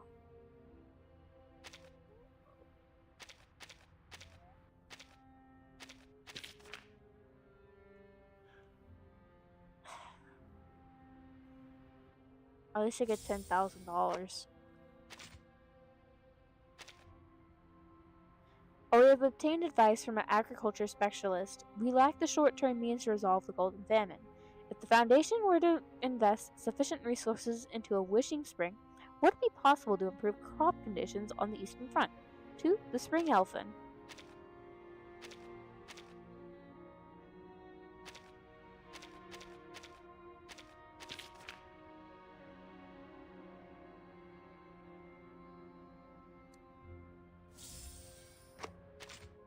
Thanks for my plate. Wait, do I have to click this too? Gosh dang it, I shouldn't have even checked. Marcia! The Foundation receives Team Timekeeper's application for a field operation to the Eastern Front. Considering the current conditions in the region and the importance of Team Timekeeper, the Foundation decides that 12 Squad will assign personnel to provide support. The newly formed Flying Witches are also deployed to the Eastern Front to assist Cavalry Corps' operations. Local bandits' forces move toward the Dawn River tributaries and prepare to encamp along the riverbanks. Cooperating with unknown forces, they plan to carry out an arcane operation involving Arcanists in the Dawn River Basin. Facing the growing strength of local bandits, Xeno Cavalry Corps is clearly outmatched. Their immediate priority is to recruit young riders willing to oppose the bandits and replenish their ranks as soon as possible. The Xeno Cavalry. That's not great. Okay. Yesterday, I ran into a Xeno soldier who'd just come back from reporting on the Eastern Front. He landed and told me as quietly as he could, Igor's troops might be active out there too. You mean the Xeno rebels? The cleanup work on Sao Paulo isn't even finished yet. Are things really about to blow up again on the Eastern Front? I can't figure out what anyone would want in a place where people are barely getting enough to eat. I hear Team Timekeeper has also submitted an external assignment request for the Eastern Front. Maybe something big really is going on out there. Shh! It's Commander Creyas. Drop it. Time to get back to work. We have received the Timekeeper's application for a field operation to the Eastern Front. Given the current instability of the region, we have reservations about deploying her team and request your assessment. To the Chief Assistant.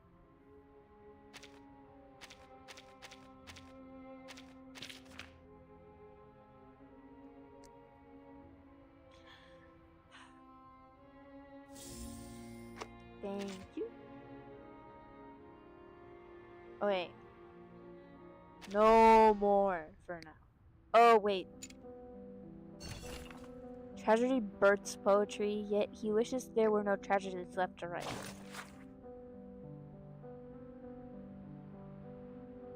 Anonymous poet. I don't care about the anonymous poet. I'm sorry to anyone who cared about the anonymous poet. I'm sure the anonymous poet is somebody's favorite character. Intersection. I'm only on part 3 and we're an hour in.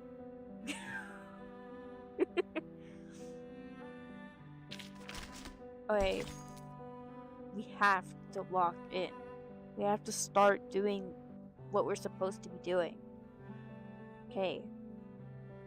Part 3. Intersection.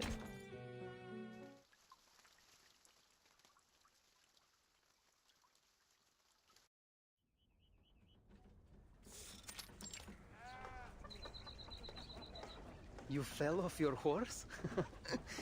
I wouldn't worry. I bet even the mighty Atman has fallen once or twice. The young man in uniform comes to the tall, fruitless pear tree Meryl is seated under and offers her a bowl of steamed rice mixed with wheat. She gazes at him longingly. Here you are. Thanks again for helping my uncle with his car. I know it's not much, but this is all we have right now.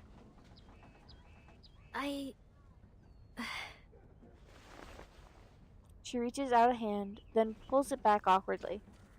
I'm sorry. I thought I heard you had a strong harvest this year. The past few years were good, it's true. People had to leave to fight, but the land still blessed us. But this year has been strange. Certainly the winter. Soon after planting, the wheat grew wild. The fields are gold, yes, but there's no grain. Even as he speaks of the failed crops, he still hands the bowl to Meryl. Eat. You look starving. I've enlisted with the cavalry. There'll be plenty enough food for me there. The cavalry? The Xeno cavalry. What?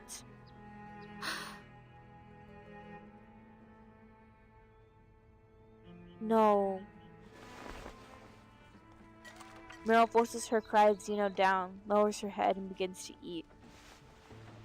The young man turns toward the shadow that has been hiding behind the tree. Are you sure you wouldn't like any food? I need no sustenance. Thank you for sharing the little food you have left. How may this kindness be repaid? No need. I'll be leaving soon and there's no work to do right now. You have a beautiful horse. Wish I could have one as lovely as him. Oh, don't get me wrong. I'm not asking for him. Hey, enjoying the story? Yeah, I'm enjoying it.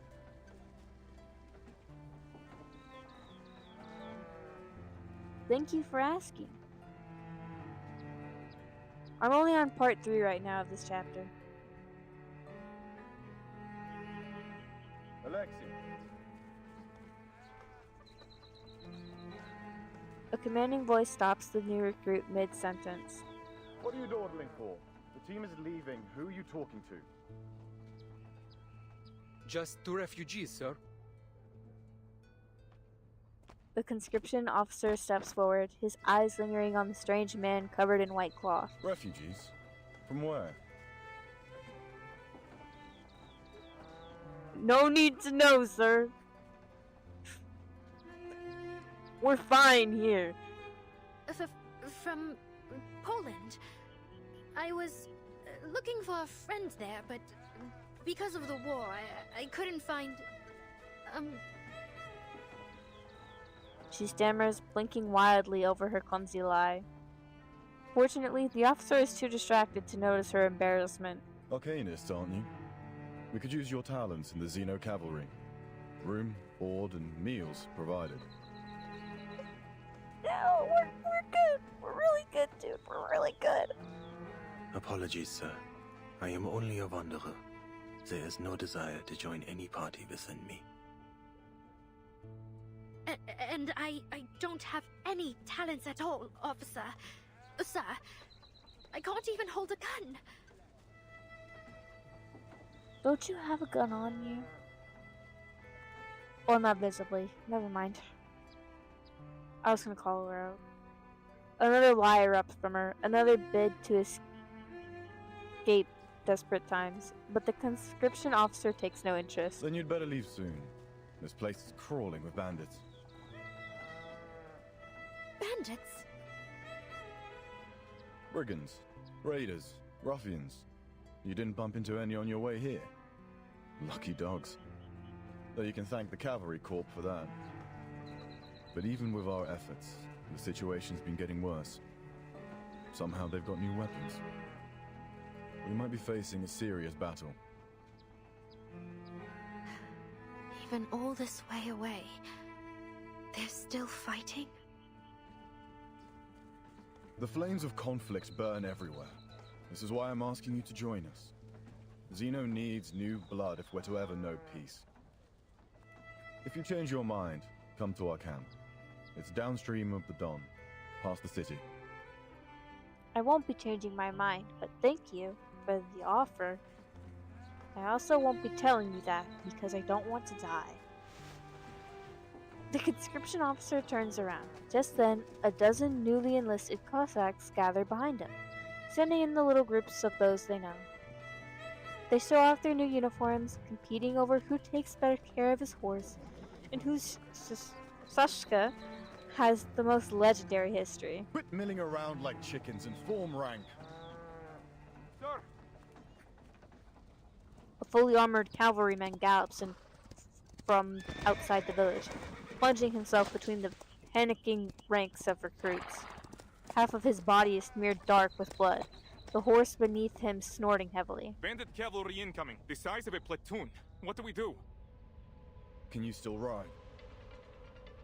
Yes, sir! Then hurry to the sitch and report this. The rest of you, form a blockade. Do not allow the bandits to enter the village. Sir, yes, sir! The flames of conflict burn everywhere. W line. For real. The conscription officer scans the area. The unsettled young cavalrymen, enlisted less than half an hour ago, look at him as if he is their only savior. Rookies! There is no escape. Turn your back to the enemy and they will take the opportunity.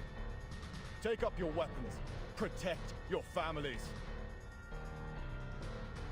The boys shake off their scared looks, leaving their huddled groups and shouldering their weapons, albeit a little clumsily. What? Bandits? We're gonna have to fight them.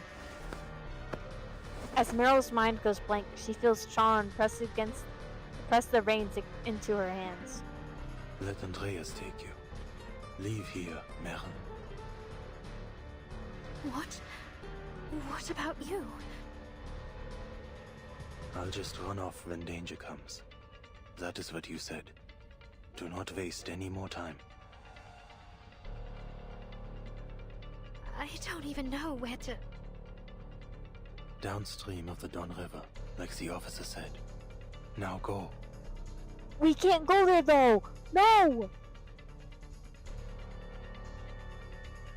No! No! I don't want to leave you, dude. No! This is horrible. There are many routes to travel. Dogs? Only one destination. You don't fight. That was certainly a choice. Yes, he do. The hidden. Taking a peek inside. Target locked down. Our blood will burn. By God's grace. Close your eyes. A shot hit. Won't be fooled. Now is the time for repentance. A shot hit. Oh!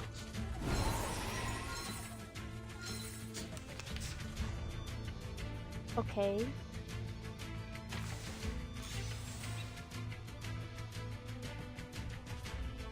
I'm gonna do this. Agreed. This. I shall unveil the hidden. This. Target locked down. And this. Sensing their thoughts. Our victory comes in a tide of blood. The enemies of peace shall be stamped out. Oh! A worthy victory. But the fight is far from over.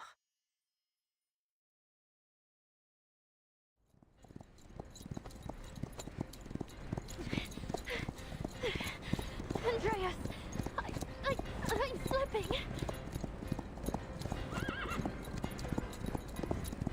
She clings to the horse with all her might as she charges at full speed. She can't even spare a hand to draw her weapon and fight back. Don't let her get away! Fire! Run! A series of crackling gunshots blast past her on all sides. Run, Andreas! Run! No! Go! You can't cross the Don. Spread out and surround her. What? The Dawn! She gathers her courage and opens her eyes, only to find a broad river blocking her escape. Oh no! Her mind goes blank again. Andreas can only slow down before the rushing water. She's slowing down. Don't shoot. You might hit that beauty she's riding. No! I'll take her out, and I'll get the horse. Don't you dare touch Andreas. I'm emotionally attached to that horse. You cannot kill Andreas. Or you cannot take him from us. You cannot take Andreas. Andreas is the best character in this game. I would kill you. No! Run, run. It's like a hammer has struck her arm. She loses her balance and falls to one side. No!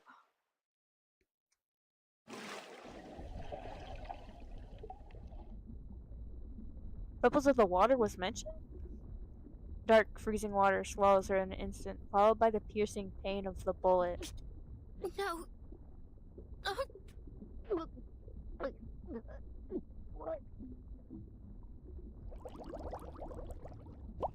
You webbed into her model just to kill her? What? Do not the Uma. For real. Leave the Uma alone.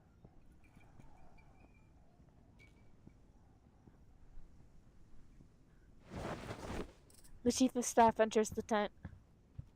Speak. The commander's voice is hoarse, yet Sternova delivers her report without pause. Pirivasnaya is lost. We don't know the details of the situation, but it's surely devastating. The refugees said they saw a huge smoke cloud coming from the village. At least 3 settlements have been attacked. The survivors say the weapons employed were unconventional.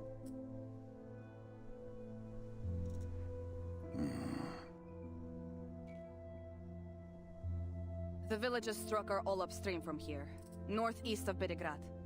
I suggest we quickly position the main force here, here, and here to seize advantageous terrain. The chief of staff points out the positions on the military map spread across the table, only to find the commander's focus is elsewhere. Where's the tactical map?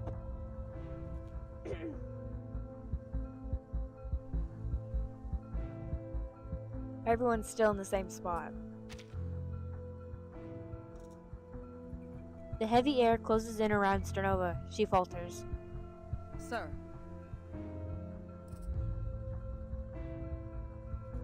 Headquarters has spoken.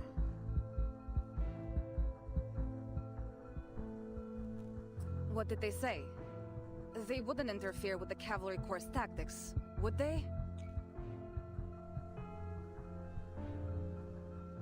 We withdraw from the Dawn in 2 weeks. We will engage Manus Vindictae in Hungary next month. What?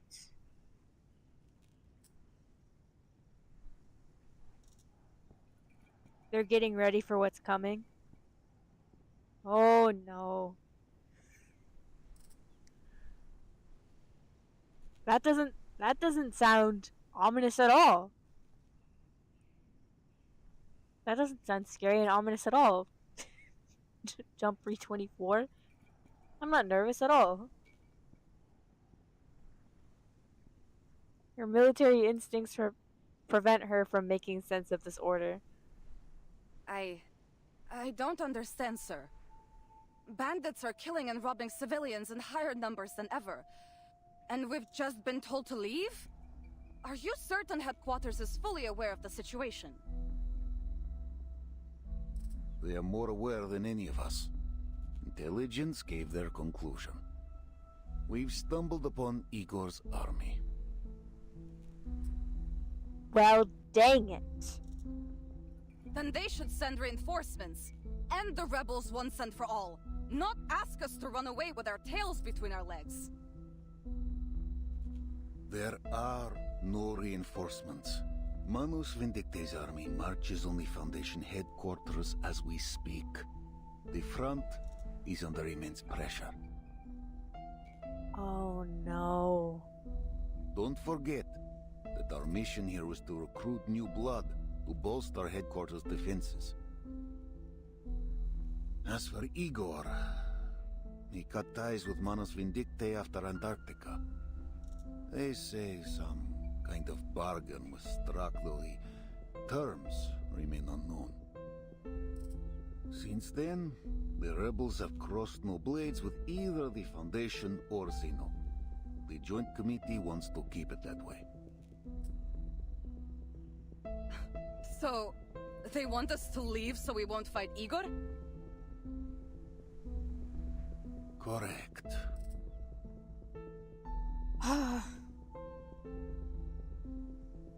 Ciorto! All this time the Foundation, especially those hawks, has been belittling Zeno for Igor's betrayal. Yet here they are, still trying to stay in his good graces? Politicians, Sabina. For them, the two don't clash. Politicians? Ha! I'm sick to death of the conniving bastards. To hell with the Foundation, to hell with those ridiculous bird parties, to hell with Irenai, and to hell with... Sabina. Sabina. Calm down. We don't have the time. The hint of warning in his tone fails to stop her. Their lapdog Lilia. Her support? Don't make me laugh. I know why they sent her. Whoa!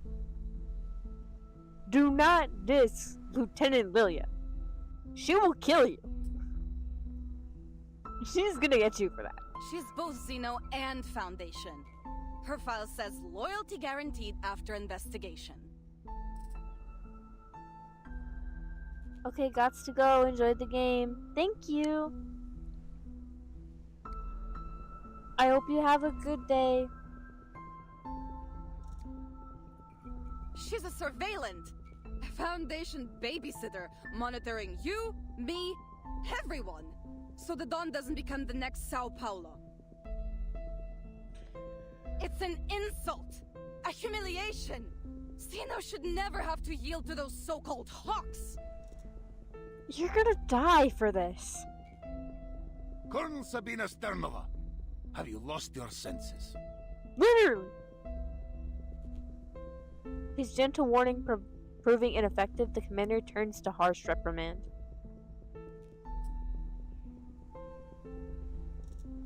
Do you accuse Lieutenant Lilia based on proof, or only because of her ties to the Foundation?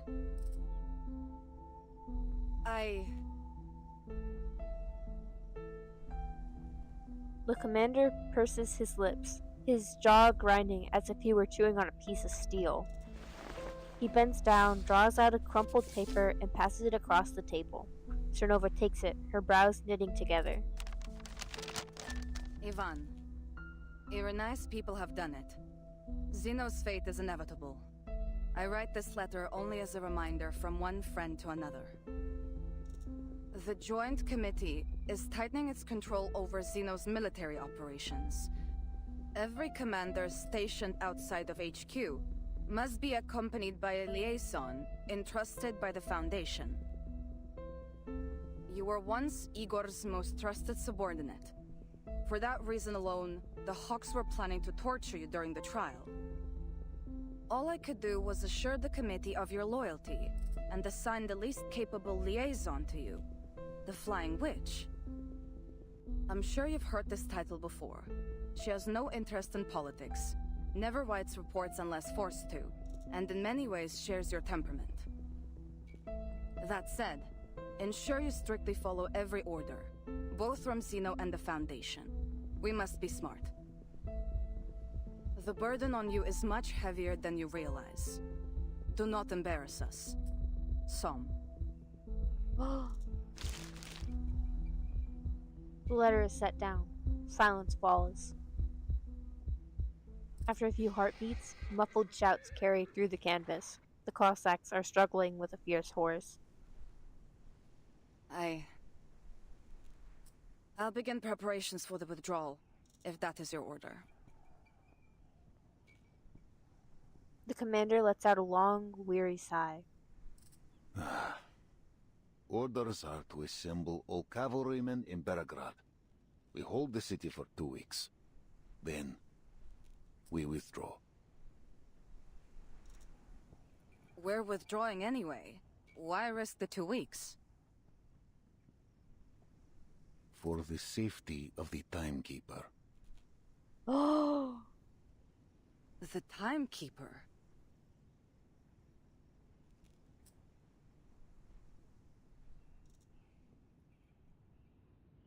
You know, that would have been a great place to cut it off and say to be continued. We've contacted the cavalry corps in the Don River Basin. Lieutenant Lydia's communication device was damaged during the battle, but she has returned to her post safely. That's relief. Martin! Yes! I missed you! My goodness. You're back!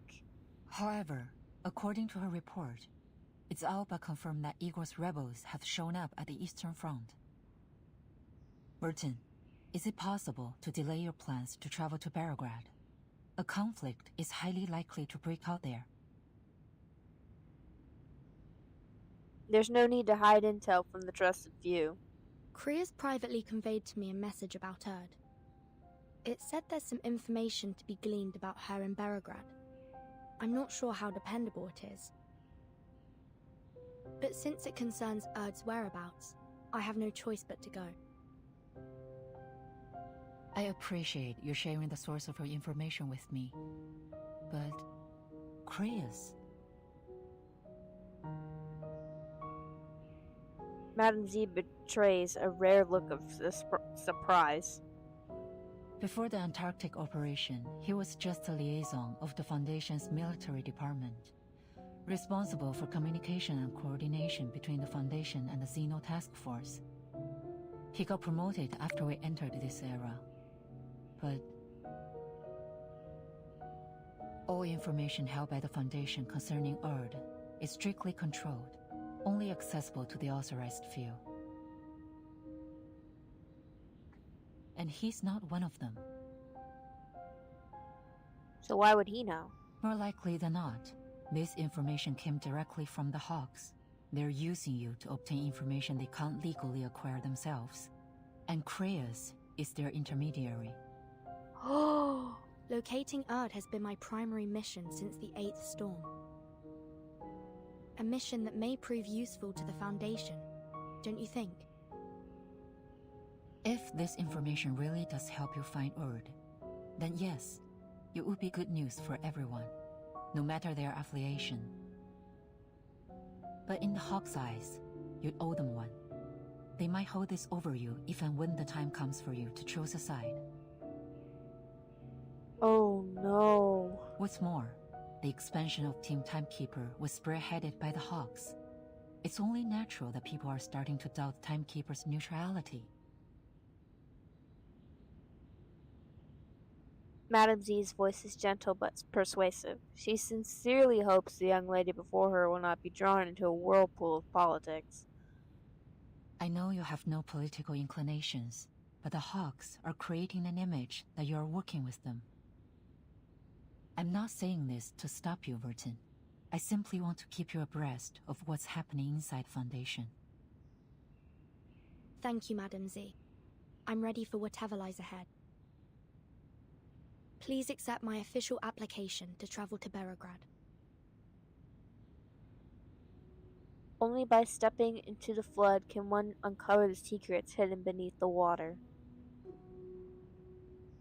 I see.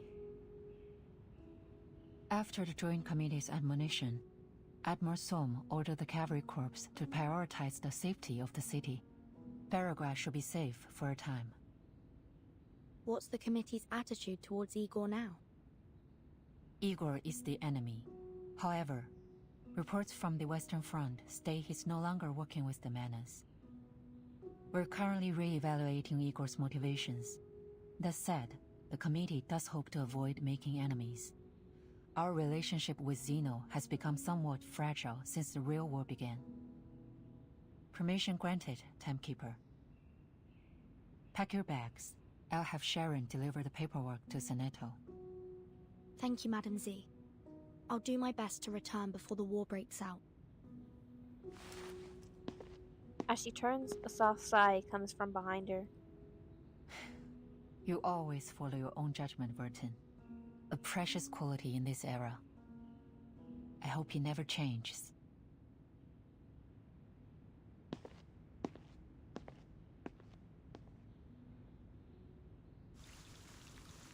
To be continued. Okay.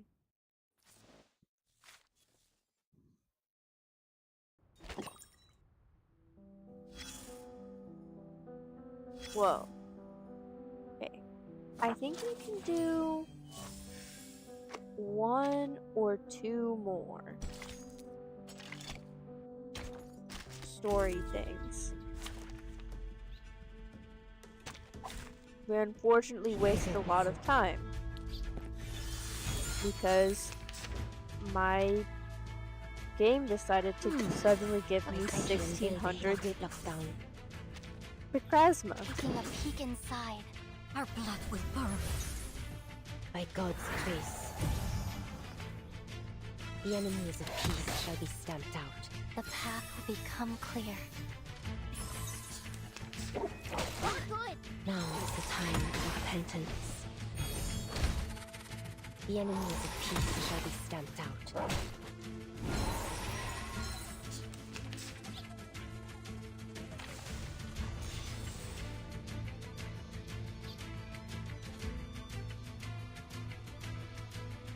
Okay, that's for 2.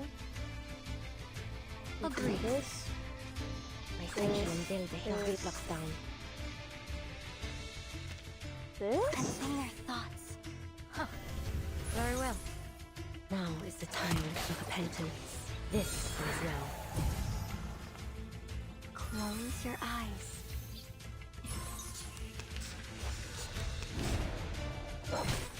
A shot hit.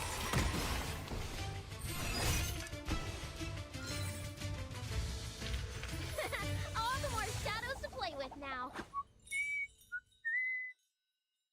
Oh, she whistles!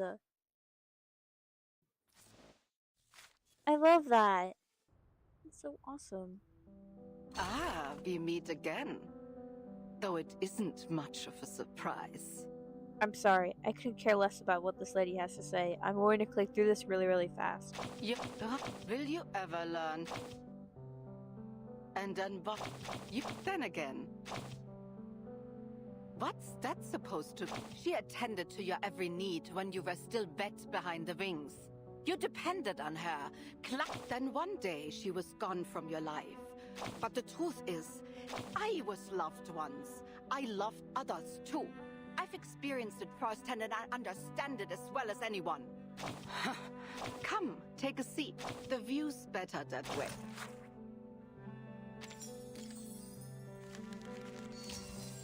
Don't just jump. I have to click the star. With a friend or foe, it never hurts to understand them first. Dear Verton, I hope this letter finds you well. I'm sorry I won't be able to see you off. Things have piled up due to factional disputes within the Foundation. We live in such chaos that even an organization as self-professedly rational as the Foundation cannot avoid being swept into a political whirlpool. I wish you safe travels to the Eastern Front.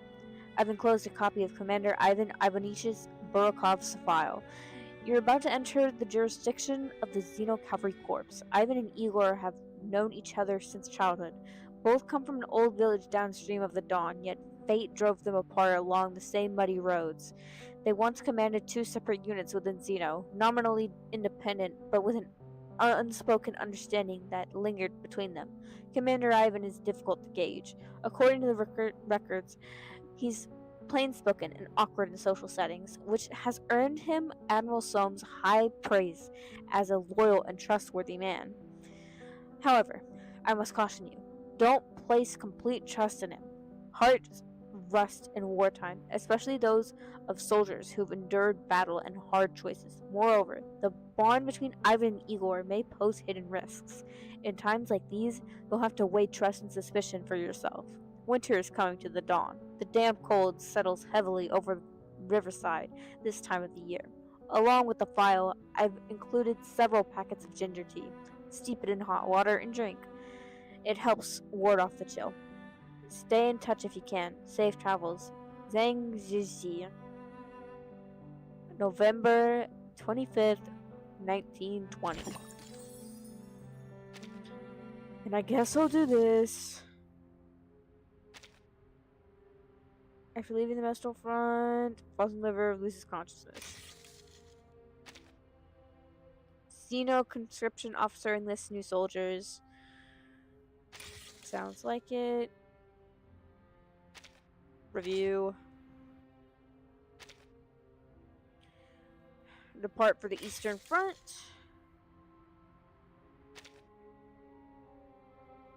Her patience wears thin.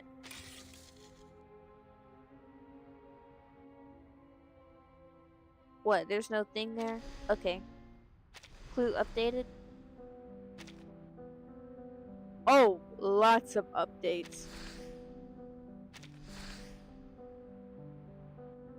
I'm not gonna click through all that. That's a lot. That's a lot, actually. Okay. Beneath the Silence. Okay. I think we're gonna do... What time is it? I think we're gonna have time for one more. Which is sad because normally I do like 10. But I wasted time. This was an L on my part. Lo siento. Beneath the Silence, Part 4.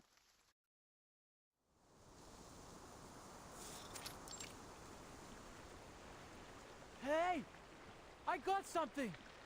Sasha, come give me a hand!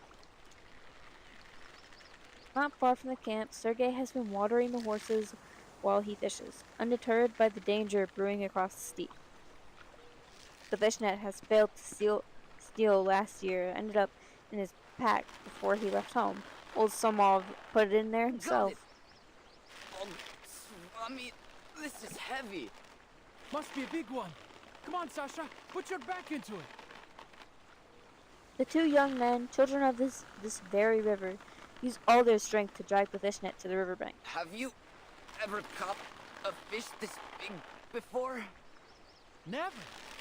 The fish done all the growing this year instead of the crops? Just a bit further. Grab tight. On my mark. Один. Два. Three.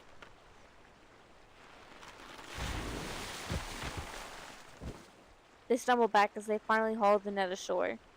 Go check it out. I dare say even my dedushka has never seen fish so big. Sergei runs to the net and untangles the cords like an expert. It's Meryl. That's not the sound a fish would make. No shit. Huh? This is... It's a woman? What kind of fish is it, Sergei? Sasha hurries over to join him. What da. Sasha! It's a person.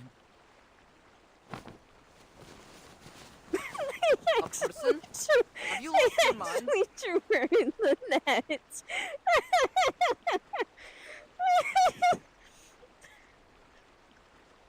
Okay.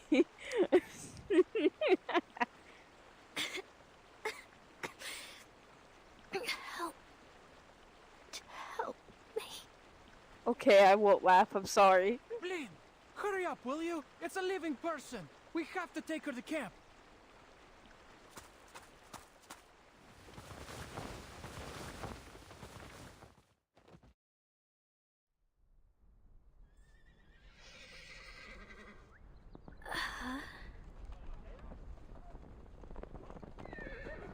The sound of dozens of horses neighing at once echoes from somewhere far away. Andreas. Charon. Where am I? Warm, dry air sweeps across her cheeks. She hears the crackling of burning willow sticks. You're awake? Try getting to your feet.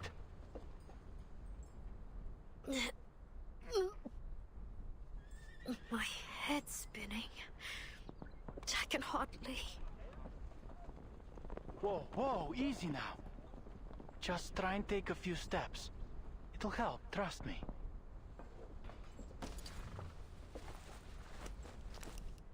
Meryl doesn't know how she got to her feet. All she remembers is swaying as she somehow pulled herself upright.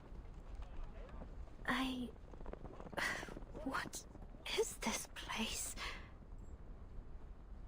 Relax. You're in the Xeno Cavalry Corps camp. It's safe here. Oh. Xeno? Oh, you've got to be kidding. The name is like a hell-bent killer pursuing her to the ends of the earth. Sergei doesn't notice the unusual panic that grips her. To him, she's simply a frightened lost girl. Meryl looks around and sees a soldier in a different uniform walking toward her.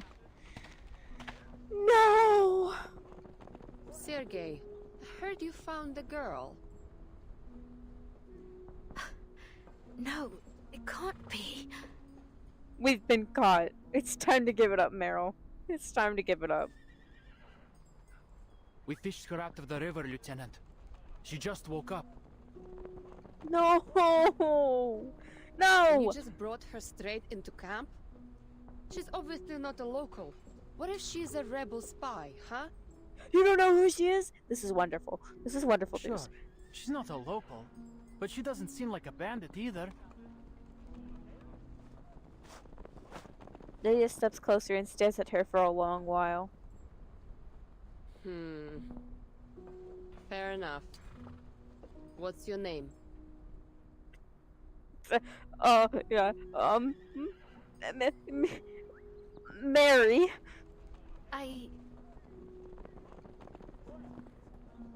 She falters before she can say the false name she created. Under Lieutenant Lydia's piercing gaze, the girl loses the courage to lie. Meryl. No! Meryl?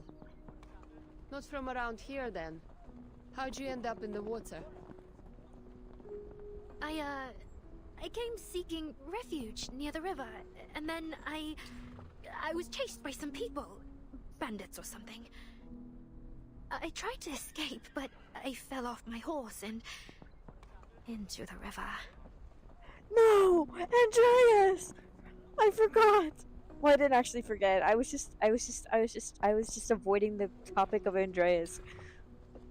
Hearing her tale of misfortune, Lydia shakes her head helplessly and turns to Sergei. Send her somewhere safe after she recovers.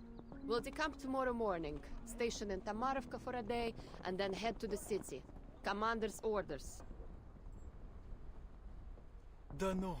That's my home. I can visit my aunt and uncle. I can sleep in my own bed for a night. Yay! You'll have to apply for leave to do that. You eaten anything, Meryl? We still got some canned meat from the Foundation. Wow, that's wonderful! The Foundation? Never heard of it. Canned meat. The temptation of canned meat outweighs all fear of the Foundation. She swallows her saliva. After the lieutenant leaves, Sergei returns to his usual complaining. Too bad I only caught you today, huh? Sorry? Don't worry. It's not every day you fish a person out of the river. Oh, by the way, you can stay at my uncle's when we arrive in Tamarovka if you like. It's no Zimny Dvorets, but it's better than a tent, that's for sure. You live with your uncle? Yeah. Father died at the front 4 years ago, and my mother was sick. Lost her 2 years later. My aunt and uncle took me in. I do have to do farm work to earn my keep, but that's no big deal. How about you? Where are you from? You said you're a refugee. Where's your family now?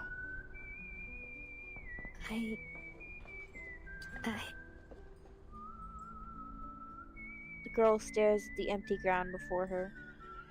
I don't have a family. What? Even the ever-slippery Sergei loses his smile. He can't help but think of that winter when his mother lay dying. An, orphanage took me in. I grew up there. Oh. Are there many locals in the cavalry? Like you? Yeah, most of us actually. Back when Zeno first got here, there were only 1,000 people. The cavalry corps didn't even exist. When the famine struck the steppe, and even potatoes wouldn't grow, the cavalry gave us food and shelter. So I thought, maybe it wouldn't be too bad to join them. At least then I could save some food for my family. But you've enlisted in an army. You'll have to fight. But I haven't had to yet. And everyone's alive and fitter than ever. Isn't that enough? I love this guy. Friends already, huh?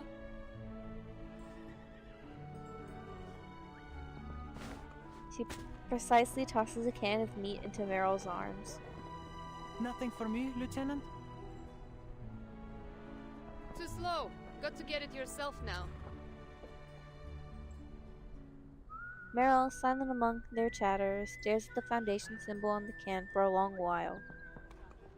Finally, she slips her index finger into the ring and pulls the can open. She lowers her head and sips the oily gravy.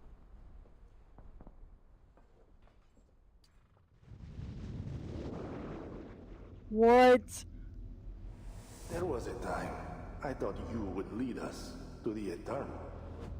I thought you were like me. A man with ambition. A leader worth following. Is that Igor? But look what you've become. A coward. That is Igor. You buckled while I stood tall. I have far excelled you, Igor. And the world will worship me for it. What? He whips out his pistol, aimed at the tall figure blocking his way, and pulls the trigger, only to hear the faint click of the firing pin. No mortal can transcend eternity, Krutov. His opponent calmly draws his shotgun. Your arrogance has gone beyond your means, turning you cruel and foolish. How disappointing. You can't kill me, Igor. You...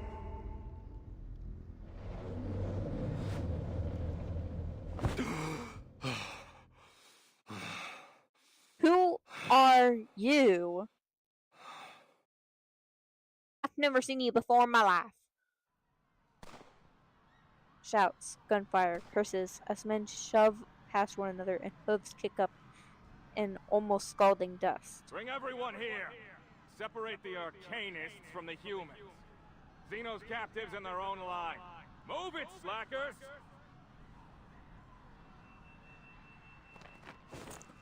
He wakes from his restless dreams.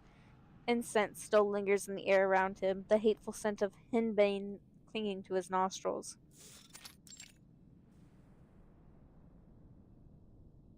Useless. I knew that witless ritualist was not to be trusted. General Krutov. As if having foreseen that the man in the tent would wake, an oddly dressed ritualist leaps inside. You have awoken, yet the incense has yet to fade. I suggest you return to your dreams until you're capable of overcoming your nightmare. Okay.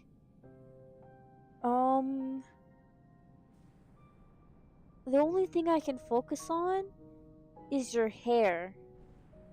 Who did that? And why? It's an interesting hairpiece for sure. I like your outfit though. Except you're part of the Manus very obviously, so I'm not a big fan of you, but nice outfit, I suppose. Enough of your riddles and trickery. Why are you here? To kill you, probably. You don't look like you're gonna last very long. Captives. The first batch has arrived. Then you do as we agreed. Take the Arcanists and leave the rest to me. What part of that do you not understand? There is a peculiar individual among the captives. Unawakened. We didn't discuss how to deal with them. Unawakened? Those can be particularly useful. What do you know of it? Thanks to the knowledge bestowed by her, I was able to glean some insight. Though I'm surprised to have encountered it here. It seems the human fools named it after a mythological deity, as if by doing so, it would somehow render it capable of resting their sinful souls in peace. Interesting. Take me to it.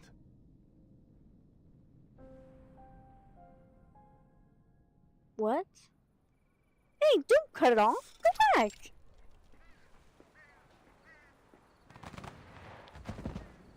Okay. I guess I don't get to see. Screw you too then. Between the thudding of sandbags hitting the ground, bursts of gunfire echo through the camp.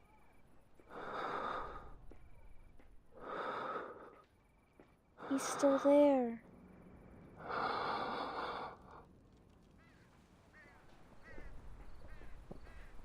Having already given his life to the tragedy of this age, Chon has already sensed what is happening around him. He wants to leave but cannot move. Not long ago, a ritualist scratched a series of symbols beneath his feet, binding him to the spot. Charon, is it? What?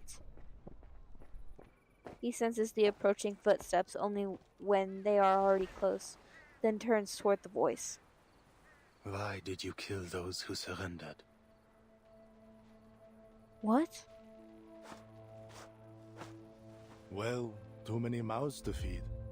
There isn't enough food across the entire Dawn to keep everyone alive through the winter. You could have set them free.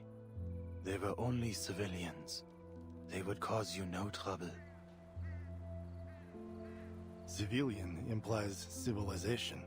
Civility, wouldn't you say? The Cossacks are barbarians. Setting them free would only bolster my enemies. I will not take the risk.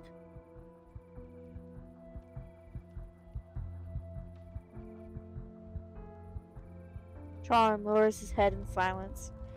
It seems there are no words left in him. You and me too, dude. Intriguing. Just as the ritualists said. Tell me, are you able to foresee a man's death? The shadow of death lingers over these grasslands.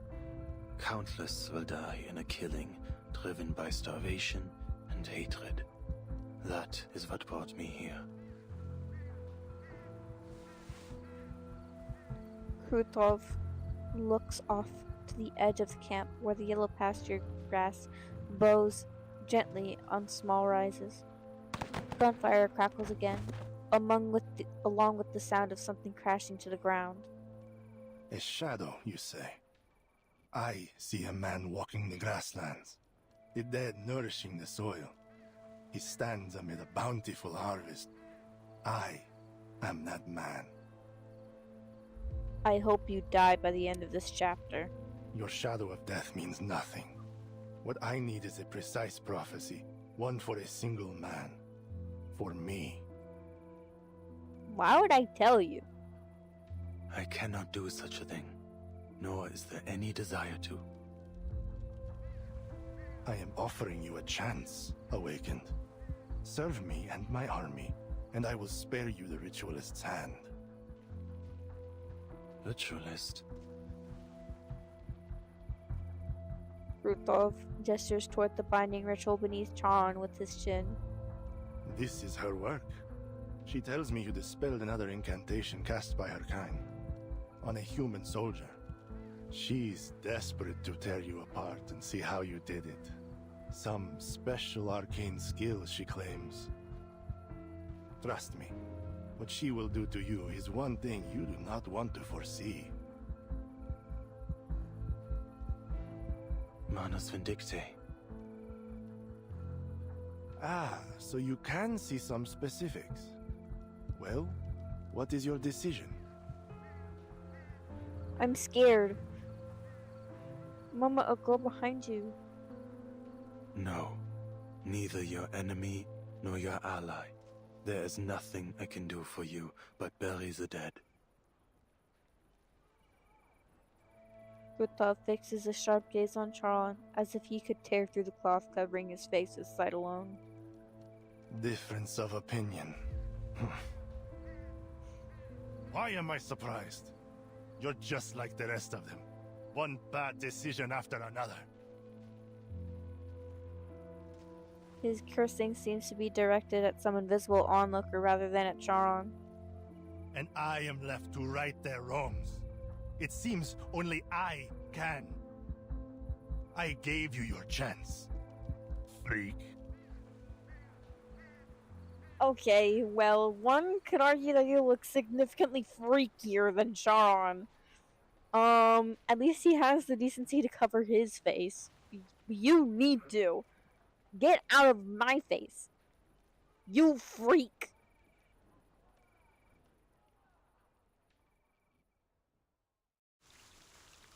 Give me back Andreas while you're at it.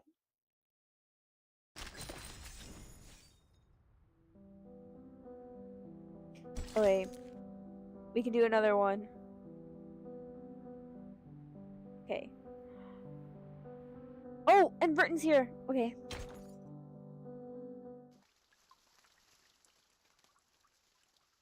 Part 5, Stranger's Gaze. Thousands of war horses carrying fully armed cavalrymen traveled to Tomorovka. Their heavy hooves pounding the dirt road into hard packed earth. The cavalry corps Stop! The cavalry corps reconnaissance team. You heard, Meryl? Foundation big shots coming to the village. That's a first.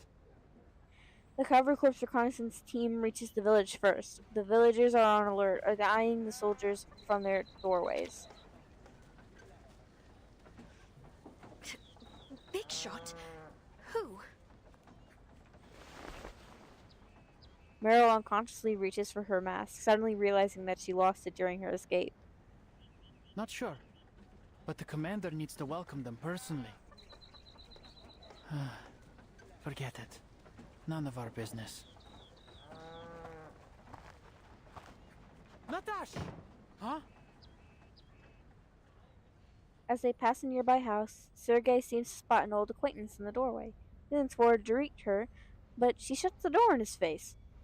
The hostility radiating from the onlookers in every direction makes Meryl want to curl into a ball.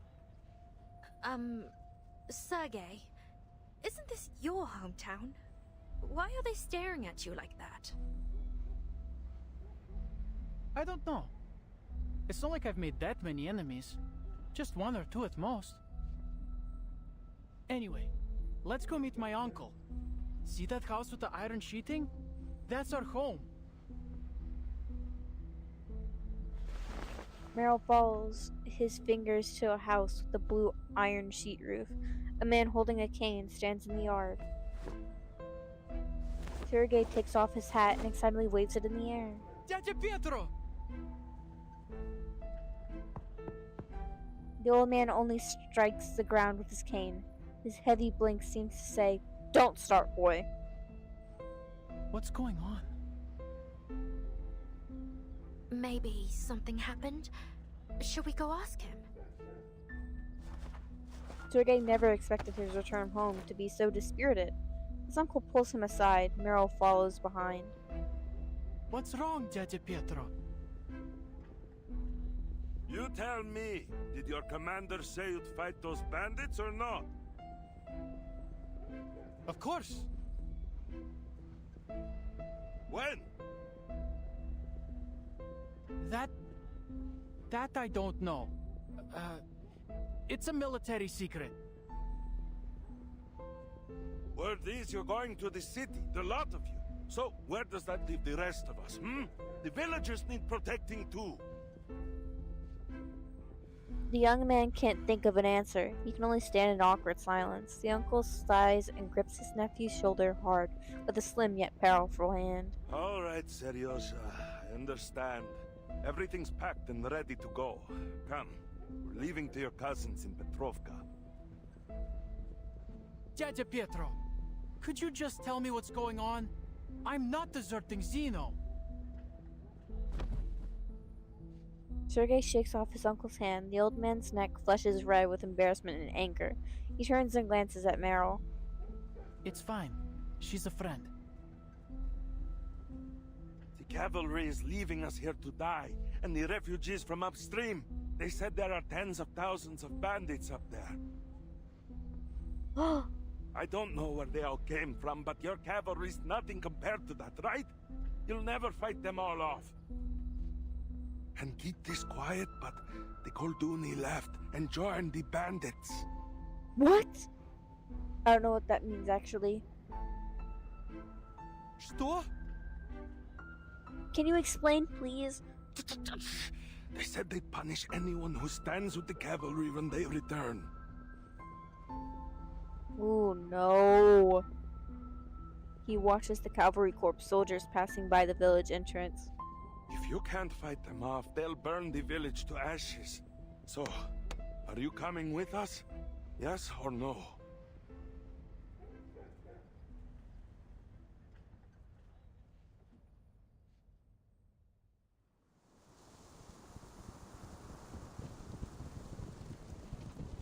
I see Lilia.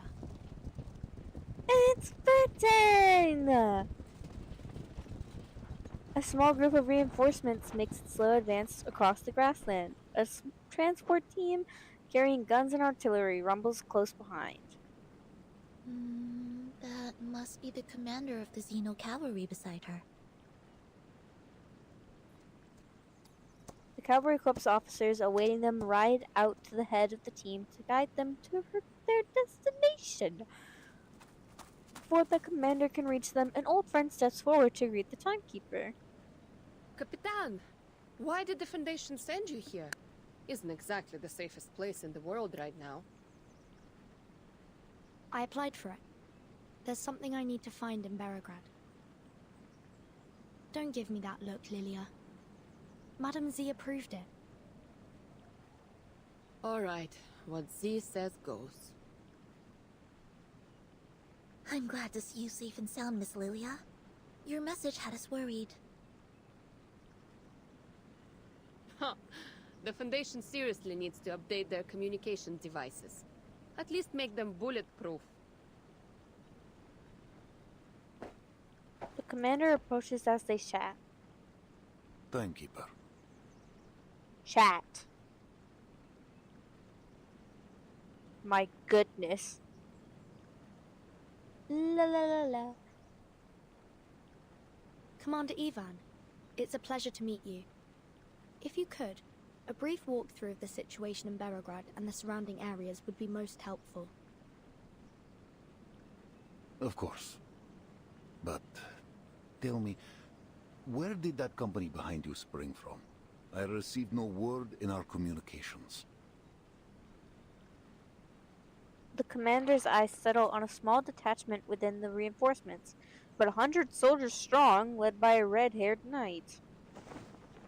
The knight notices him too. She dismounts and steps forward.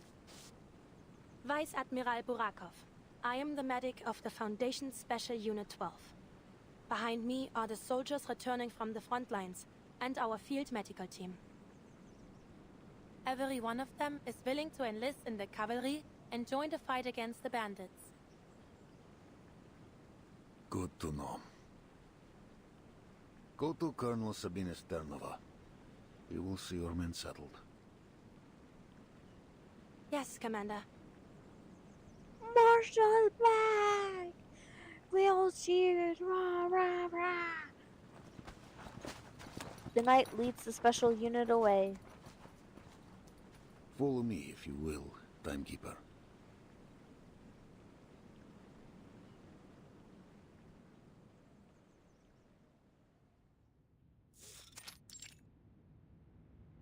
Nice couch. Intelligence has spoken. The scattered bandit forces are converging upstream of the Dawn. They carry Xeno weaponry, though their identity is yet unknown. Can I look at the tactical map? Hey, Marsha's there now too. Now Meryl is here, and the Timekeeper's here, and Lilia's here, but Lilia was here before, so really the only thing that changed is the other three? Most likely, this is Igor's doing, though we've kept clear of them thus far, as headquarters ordered.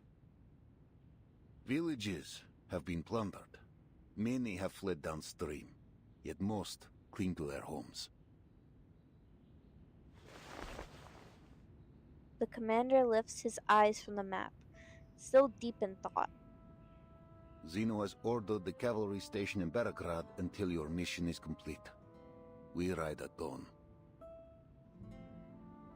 Many of your cavalrymen are locals from the era. What do they think of Igor? What happened in Sao Paulo is classified. To them, he's a warlord like any other. We do have a controlled route to the city, but, Timekeeper, are you certain you wish to enter? The rebels could strike at any moment. Yes. I'll complete my mission quickly. Hopefully before any conflict arises. I see. Then tell me the details of your mission so that I may lend my hand. There's a place in the city called the Amber Room. It's said to hold an important clue about the storm. Does it sound familiar at all, Commander?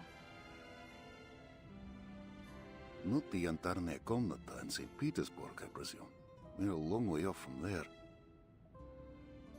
Then no, can't say it does. It seems I cannot aid you much in this. The commander pauses, then asks the question that's been gnawing at him since the Timekeeper's arrival. Timekeeper, may I ask, besides your storm investigation, are you also here to deal with the Golden Famine? Oh. We tried ourselves, but Xeno soldiers have little experience in arcane matters. We couldn't unearth the root. I'm sorry. I didn't receive any information on that matter. But I'll keep an eye out for you. I see. The cavalry will aid you in any way we can. But with our strength as it is, they cannot guarantee the safety of Belgrade. I'm not sure how much it will help, but I heard reinforcements are on the way. The newly formed Flying Witch Company will arrive soon, along with a new broomstick for Lilia. Awesome. Lilia suddenly breaks up. Xeno reformed the Flying Witches. No. This unit belongs to the Foundation. Lilia, committee member Irenite asks if you'll serve as its temporary captain. What do you say?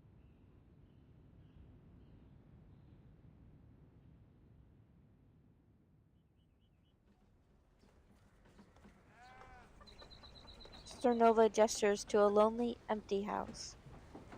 We haven't seen the owner of this place for 2 years. The Elder said you can stay here for a few days. This is spacious. If you ignore its decrepit state, it's a fairly decent place for a short stay. Yeah. The stable in the yard still needs some fixing up, so the cavalry will have to take care of your horse, if you don't mind. That would be kind of you. Thank you very much. It's no big deal. What's one more horse to feed?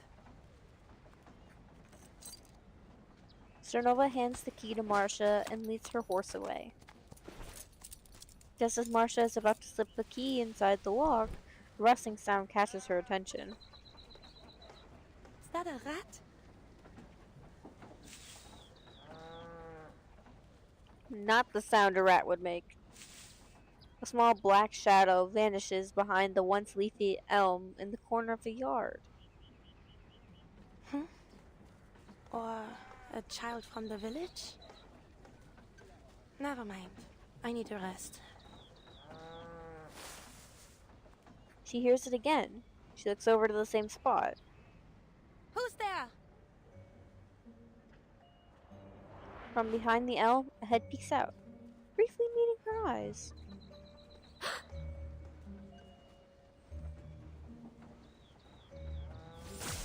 This time, the shadow doesn't hide itself behind the tree, but it disappears in the glow of an arcane skill. Vanished? Just like that? This could be a threat. Marcia draws her weapon and moves toward the fading arcane light. A shadow flashes past once more. What? That was definitely a person. A person sneaking in the shadows around the cavalry station. Suspicious, to be sure. A spy, perhaps? A strange sound. Its direction is exposed again. Turning, Marcia stares intently. What the freak? It's like the skeletons. Are my eyes playing tricks on me? Is that a fiddler crab? On the dawn step? The knight runs toward the dubious fiddler crab at astonishing speed. Her heavy armor doesn't seem to slow her down the slightest. In this desperation, her opponent flees sideways toward the... But there is no escape. The knight is closing in on the crab. Wait, so me fighting is gonna be... I have to kill a crab. Okay. Greetings. Oh, well, it's a fairly big crab. Agreed. I suppose. Sensing their thoughts. Huh. Very well. This ends now. The enemies of peace shall be stamped out. Close your eyes. Will you? A shot hit.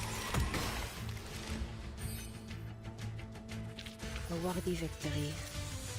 But the fight is far from over. No issues with that. Gotcha! Okay, but that's kind of beautiful. That's so beautifully shaded. You can tell its surface. It's beautiful. Forced into a corner, the fiddler crab snaps its oversized claws in the air. Enough, shapeshifter. This is absurd. How would a fiddler crab make it out here to the plain? And might I remind you that you're too big to be a crab?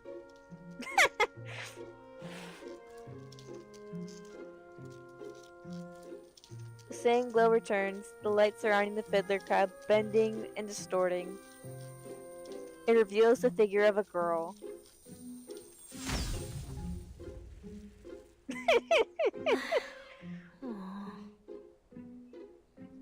I've been caught. The newly appointed medic of the 12 squad locks eyes with her team's deserter. Hey, nice to see you again. We're fucked. Meryl? How did you... Marcia steps forward, caught at last, and Meryl squats down, covering her head with both hands.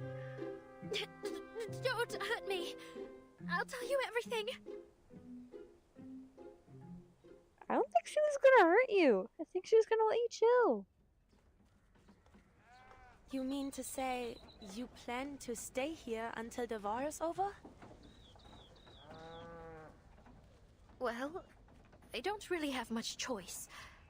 At least with the cavalry, I won't starve. And if the storm comes, what then? I'll be fine. I took an equilibrium umbrella with me. And maybe in the next era, I'll find a safer place to stay. That is some really hopeful thinking that's probably not going to happen. Her face sinks. Oh no! I lost it when the bandits chased me.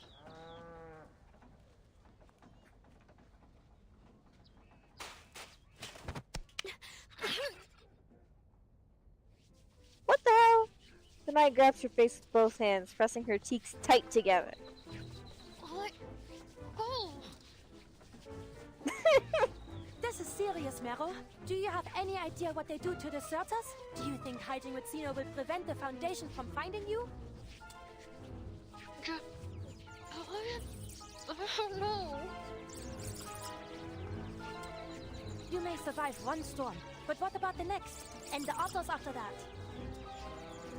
Please, Marcia. How will you know which era the storm will take us to next?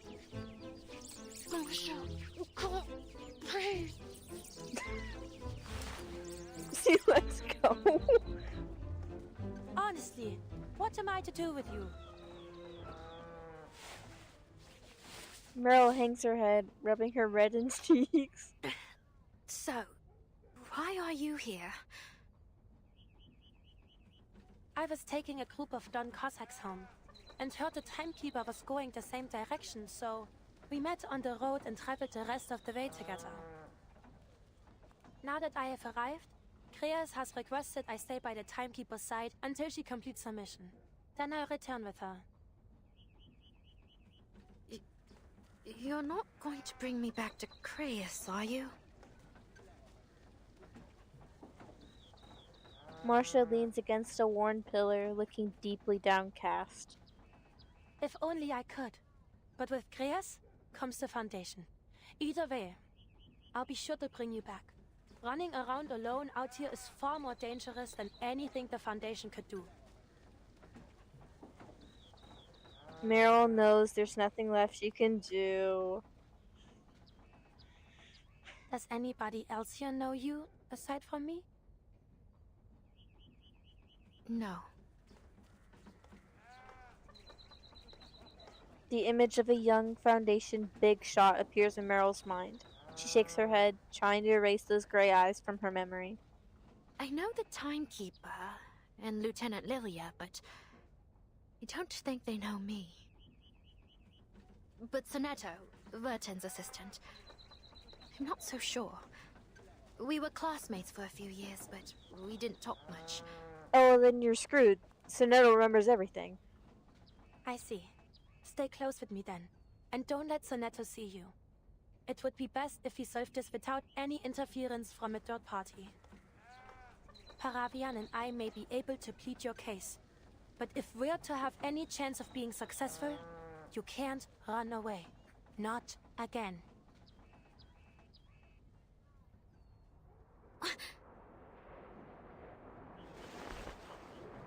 A sharp noise breaks the silence, startling the still nervy Meryl. She jerks her head up and sees only a few swirling trails of condensation lingering in the sky. What is that? Marcia looks up too, but she shows no sign of alarm. It's the Foundation's flight unit. They're here.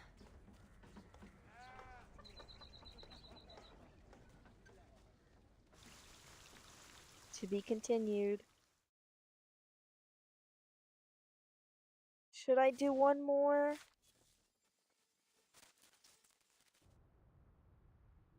One more for the road? Depends on how long all this extra stuff takes. Fool your genius. Check the records. Aside from Sonetto and Meryl, all returns show. Okay. Let's do the big crab fight again. A flute's all I need.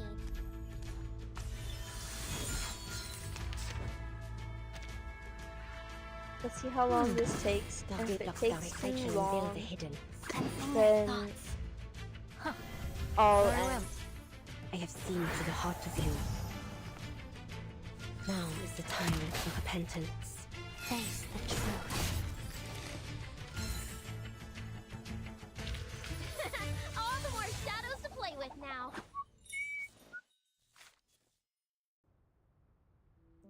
Okay, and then... Okay, strategic sandbox. Oh, I forgot to do the last two.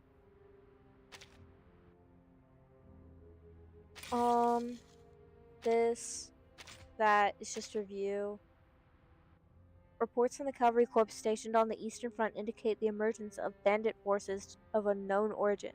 In addition to attacking villages and seizing supplies, they have been abducting children. You are requested to establish a listening post in the area and gather as much intelligence as possible. To the eavesdropping expert.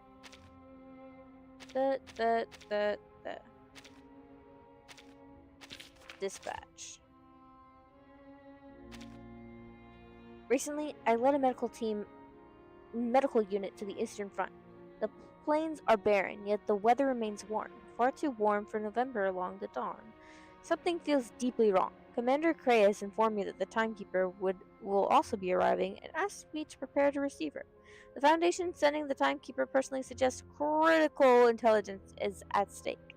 Given the abnormalities here, perhaps she will also be able to resolve them. I will fulfill my duty and ensure her safety. Evil guys being mean to Charon. which isn't nice. We got the cogs. Wait. I've been listening. Posts in the mountainous area downstream, far from any settlements. Even in such a remote area, enemy patrols are still visible. They wear black uniforms and operate in small squads along the lower river. Behind them, I hear more complex signals. Their scales may already be beyond estimation. Given their size and range of movement, the cavalry corps should devise a thorough plan before taking action. Okay, and then this one? Got you.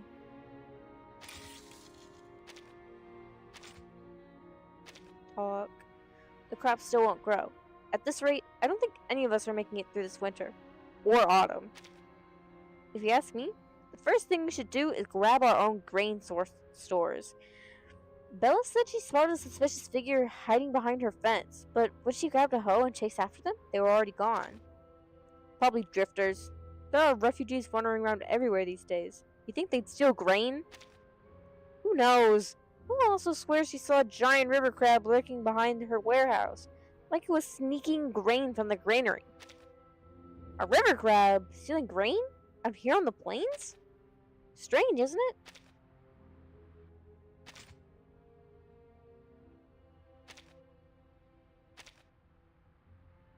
The newly formed Flying Witches have been deployed to the Eastern Front. As this unit's first time operating newly developed equipment, we request comprehensive technical support and logistical coverage from Applause Scientific Computing Center. Recipient: the Hanged Man's Alchemical Platform. I don't have Mesmer Pocket, but I have the other two. Give me 5 seconds.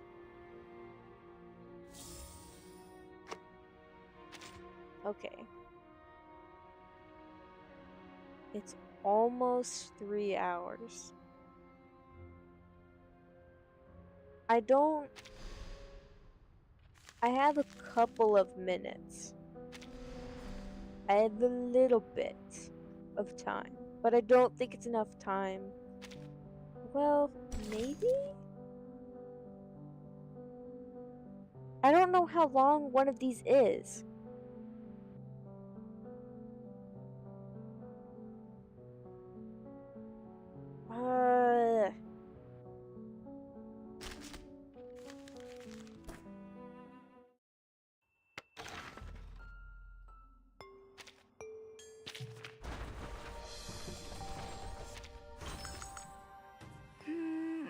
Excuse me.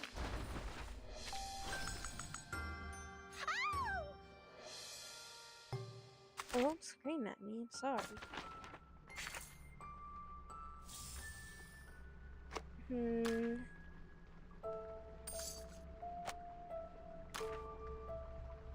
What did I want to do?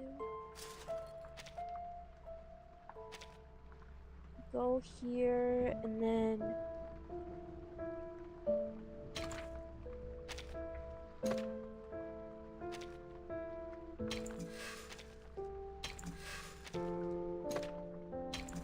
three, 4, 5, 6, 7, 8, 9, 10.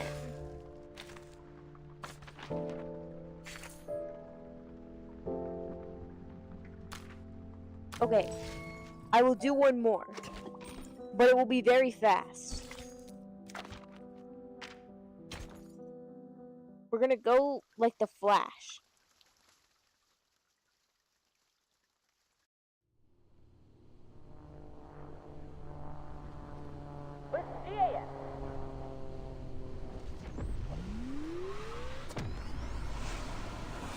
Lilia speeds low across the plain, the newest flying broomstick model cutting a narrow V shape through the grass.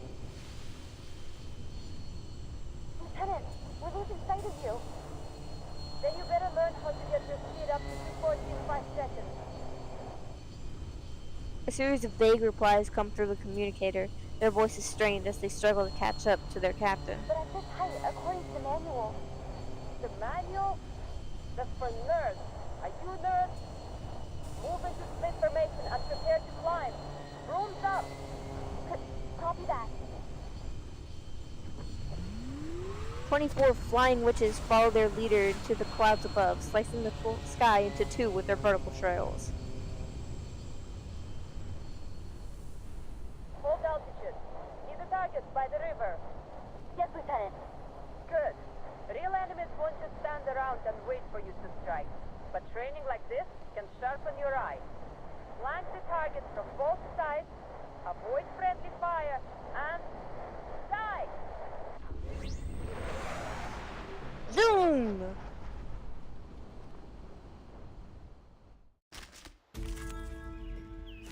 We're gonna fight. Immediately. Hop in. Let's go. Complute's all I need. Please don't be the stupid thing where I can only do 1 damage every time. Agreed. I hate those levels. Taking a peek inside. Target lockdown. Huh. Very well. By God's grace. Close your eyes. Now is the time for repentance. No! Why would you do this to me? Shall be stamped out. A short hit.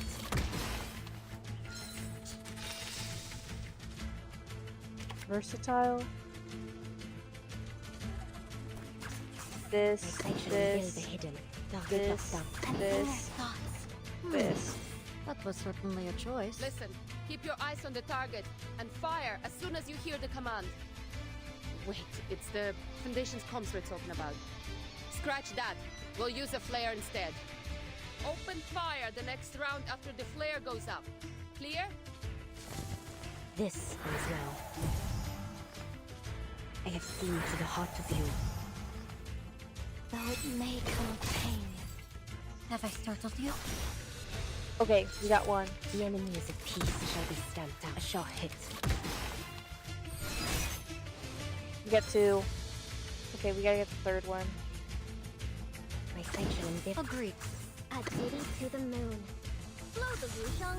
Let's see who's The got the enemies set. of peace shall be stamped We'll just out. hit it a bunch of A times. little surprise. Come dance with us. What? Too loud, too loud. Why no Now is break? the time for repentance. That's what I thought.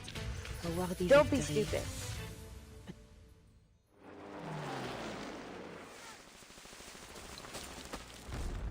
Boom! After a successful firing dive, the 2 flight teams effortlessly reunite in the sky. The rendezvous hover. How...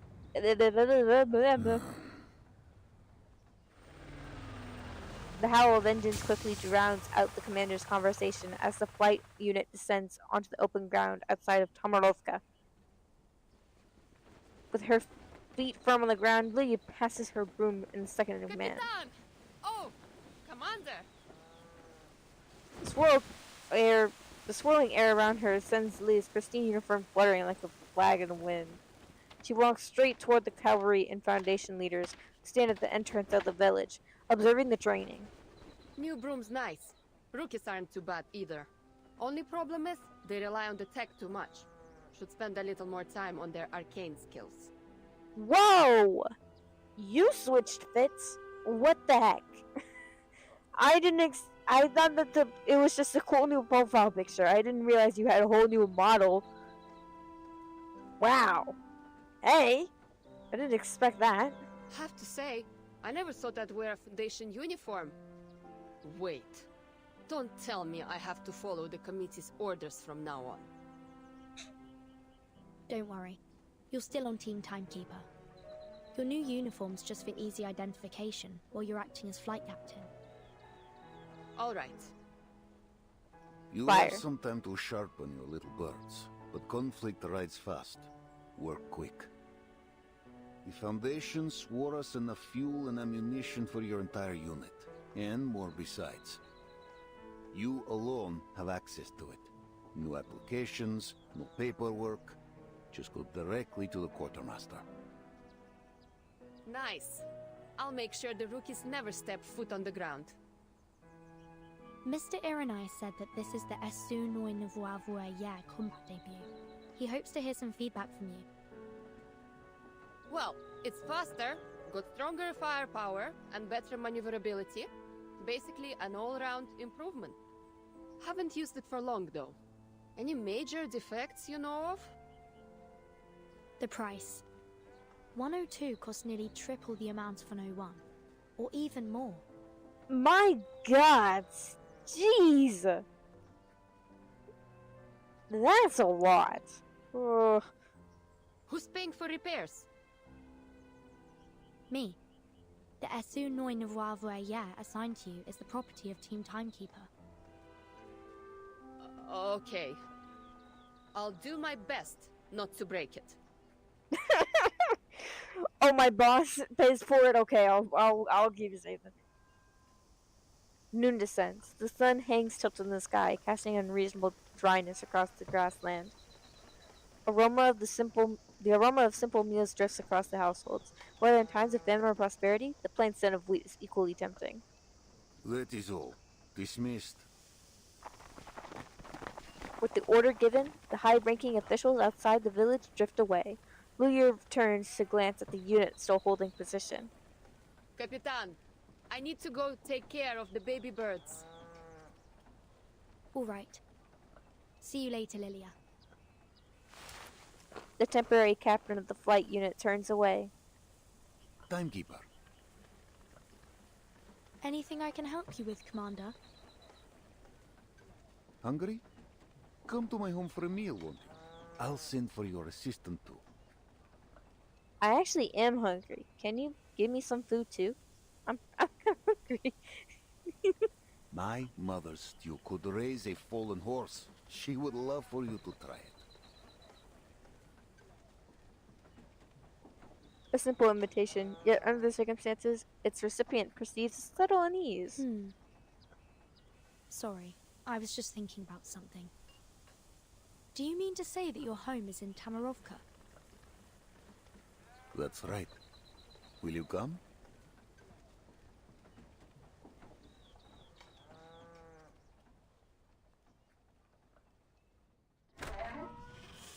I was about to say shortest episode of my life. The commander pushes open an old wooden door, followed by two special guests. Faint candlelight reveals a rope strung above their heads where dried vegetables and smoked meat would hung, but now hangs bare. Mama. Vanyusha, did you bring guests? Oh, this is just... Oh, I love her! I love her design! Aww! She's so cute! Good afternoon, madam. I'm Vertin, Timekeeper of the Foundation, and this is Soneto, my assistant. Oh, so you're the one. The elderly lady fails to hide her surprise.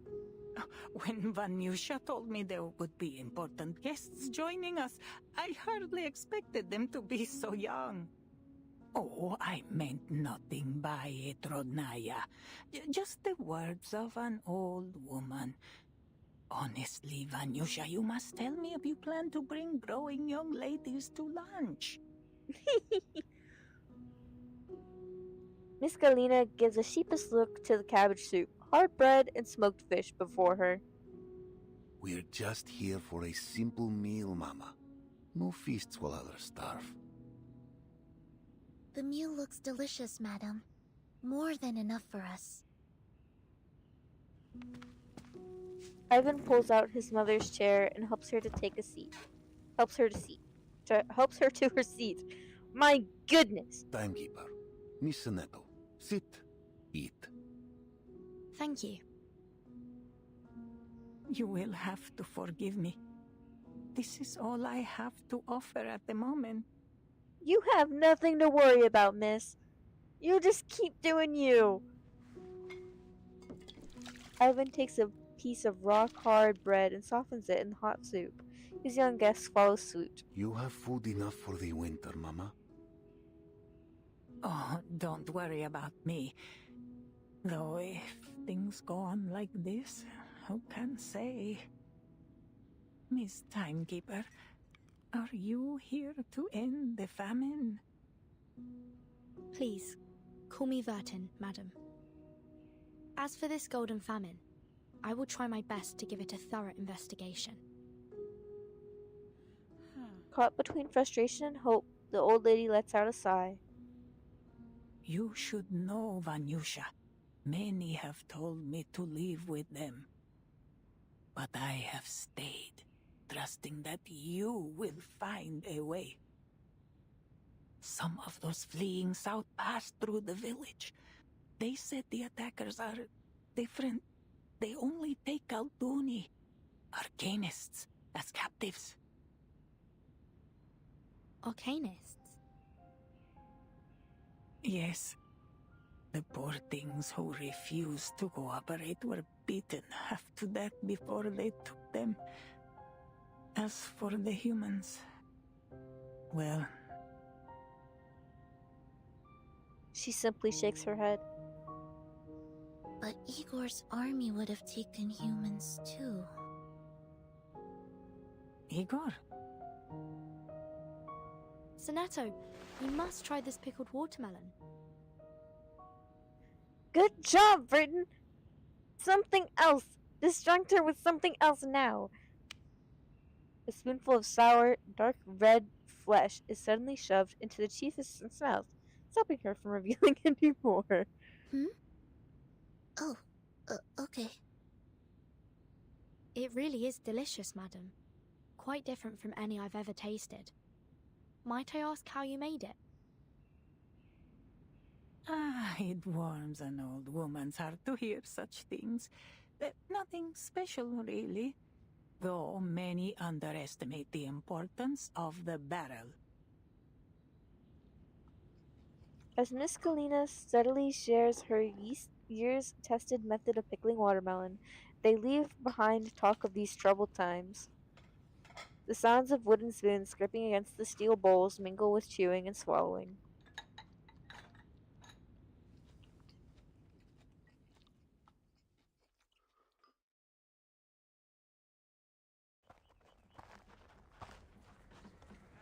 The lunch finally ends in an uneasy silence. Leaning against the door, Miss Galena says goodbye to her guests. Apologies again for the poor meal. Don't worry about it, miss. Hush now. The meal was hearty and our bellies are full. There are a few stews better than yours. Yes, it was just what we needed, madam.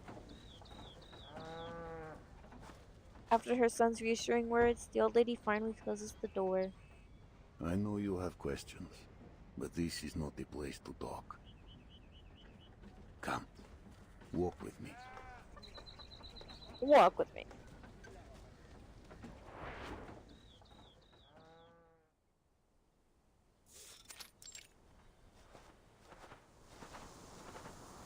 Outside, layers of golden grass lap at the edge of the village like waves on the beach. How could Miss Galena be your mother? The directness of this question adds a touch of the chill to the unusually warm air. The commander smooths a wrinkle in his collar. Timekeeper, you know the same pain, yes? To witness the storm take away those you love. We all do. If that face appeared again, full of light and life before your eyes, could you still your heart?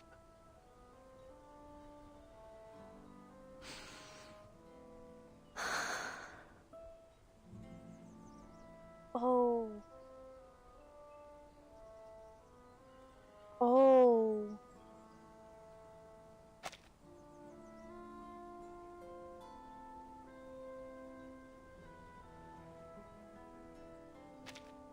Oh. When I saw her again, she was no longer my mother, but a teacher with no children, devoted wholly to her students. She never once left home.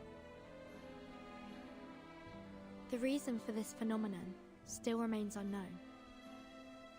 However, observations have shown that each of them has a complete memory, identity, and social relations. Their independent will is undeniable. We can't force them to be the person we think they are. I know.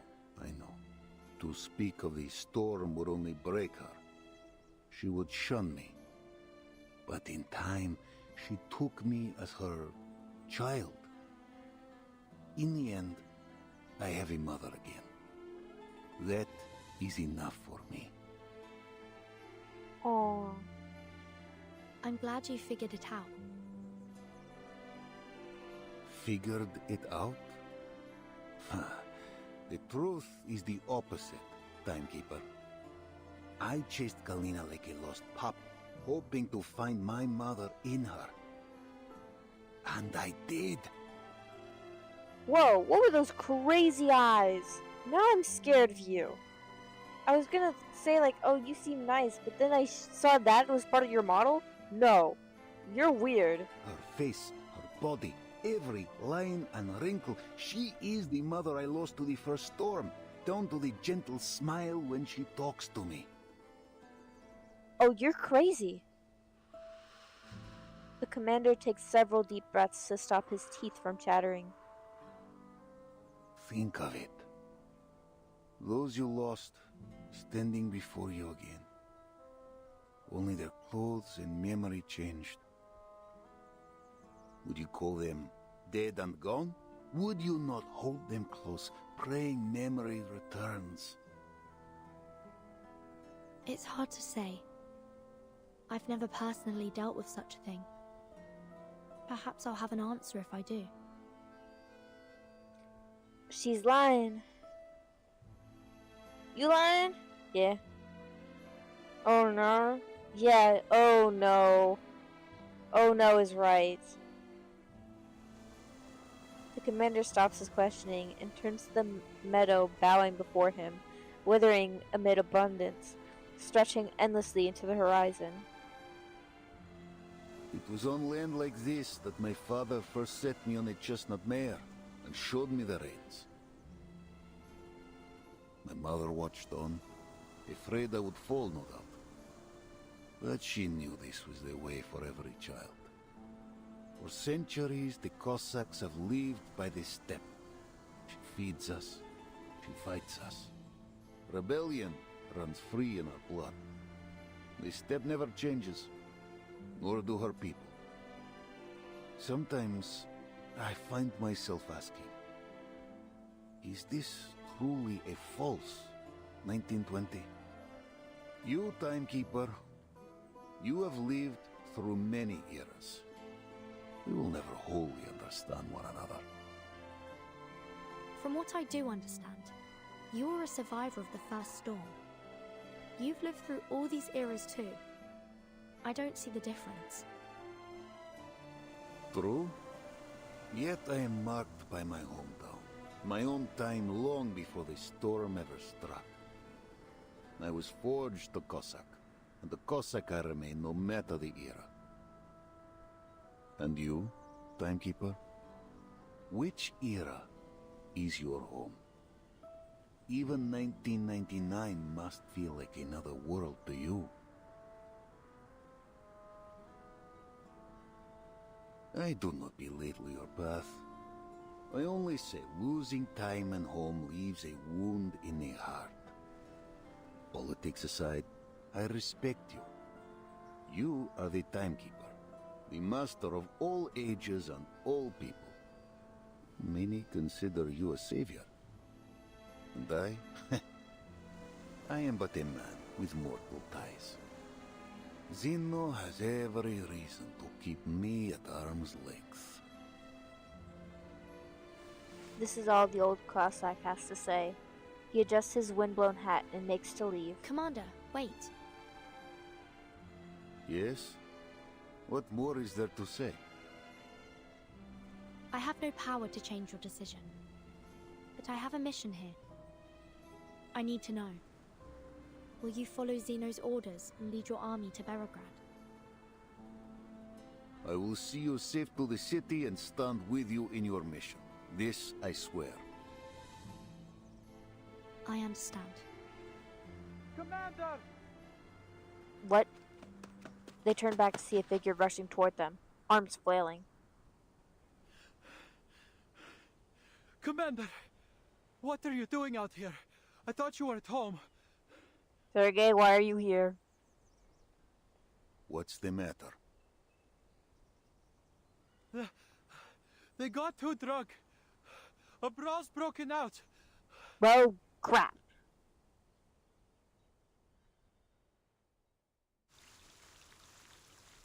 To be continued. And unfortunately,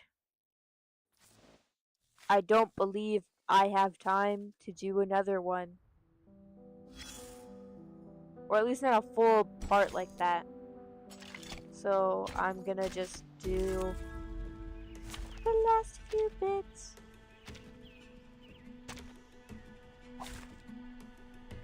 And then we're... Yeah. I forgot it was the stupid sticks. Oh my god. Freaking sticks. My section and build a good lockdown. Taking a peek inside. Our victory comes in a tide of blood. Now is the time of repentance. Time is gold. This is now. Yeah. The path will become clear. The enemies of peace shall be stamped out. A short hit. Oh, these sticks have more health. Oh, that's exactly what I needed. Agreed. This, this. Sensing their thoughts. Our blood will burn. I have seen to the heart of you. Now is the time of repentance. Close your eyes. Last mission, Mission Impossible. Kill all the sticks. A short hit. The enemies of peace shall be stamped. Oh, what? Battles have little meaning, save for the prizes to be won. Well, okay. I thought that would take way longer. I didn't know that once you killed one stick, you kill them all.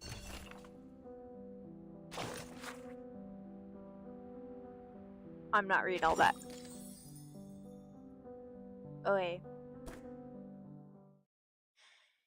It is time. Minutes is silver and bronze is seconds.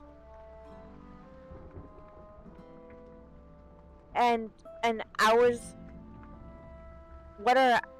and then hours are gold, and then days are diamonds.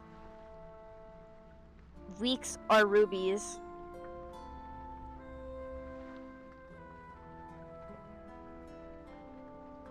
And I forget other minerals. Okay. It is time to go. No more. Okay. Bye bye. Have a good day. You get it. Okay. Bye bye.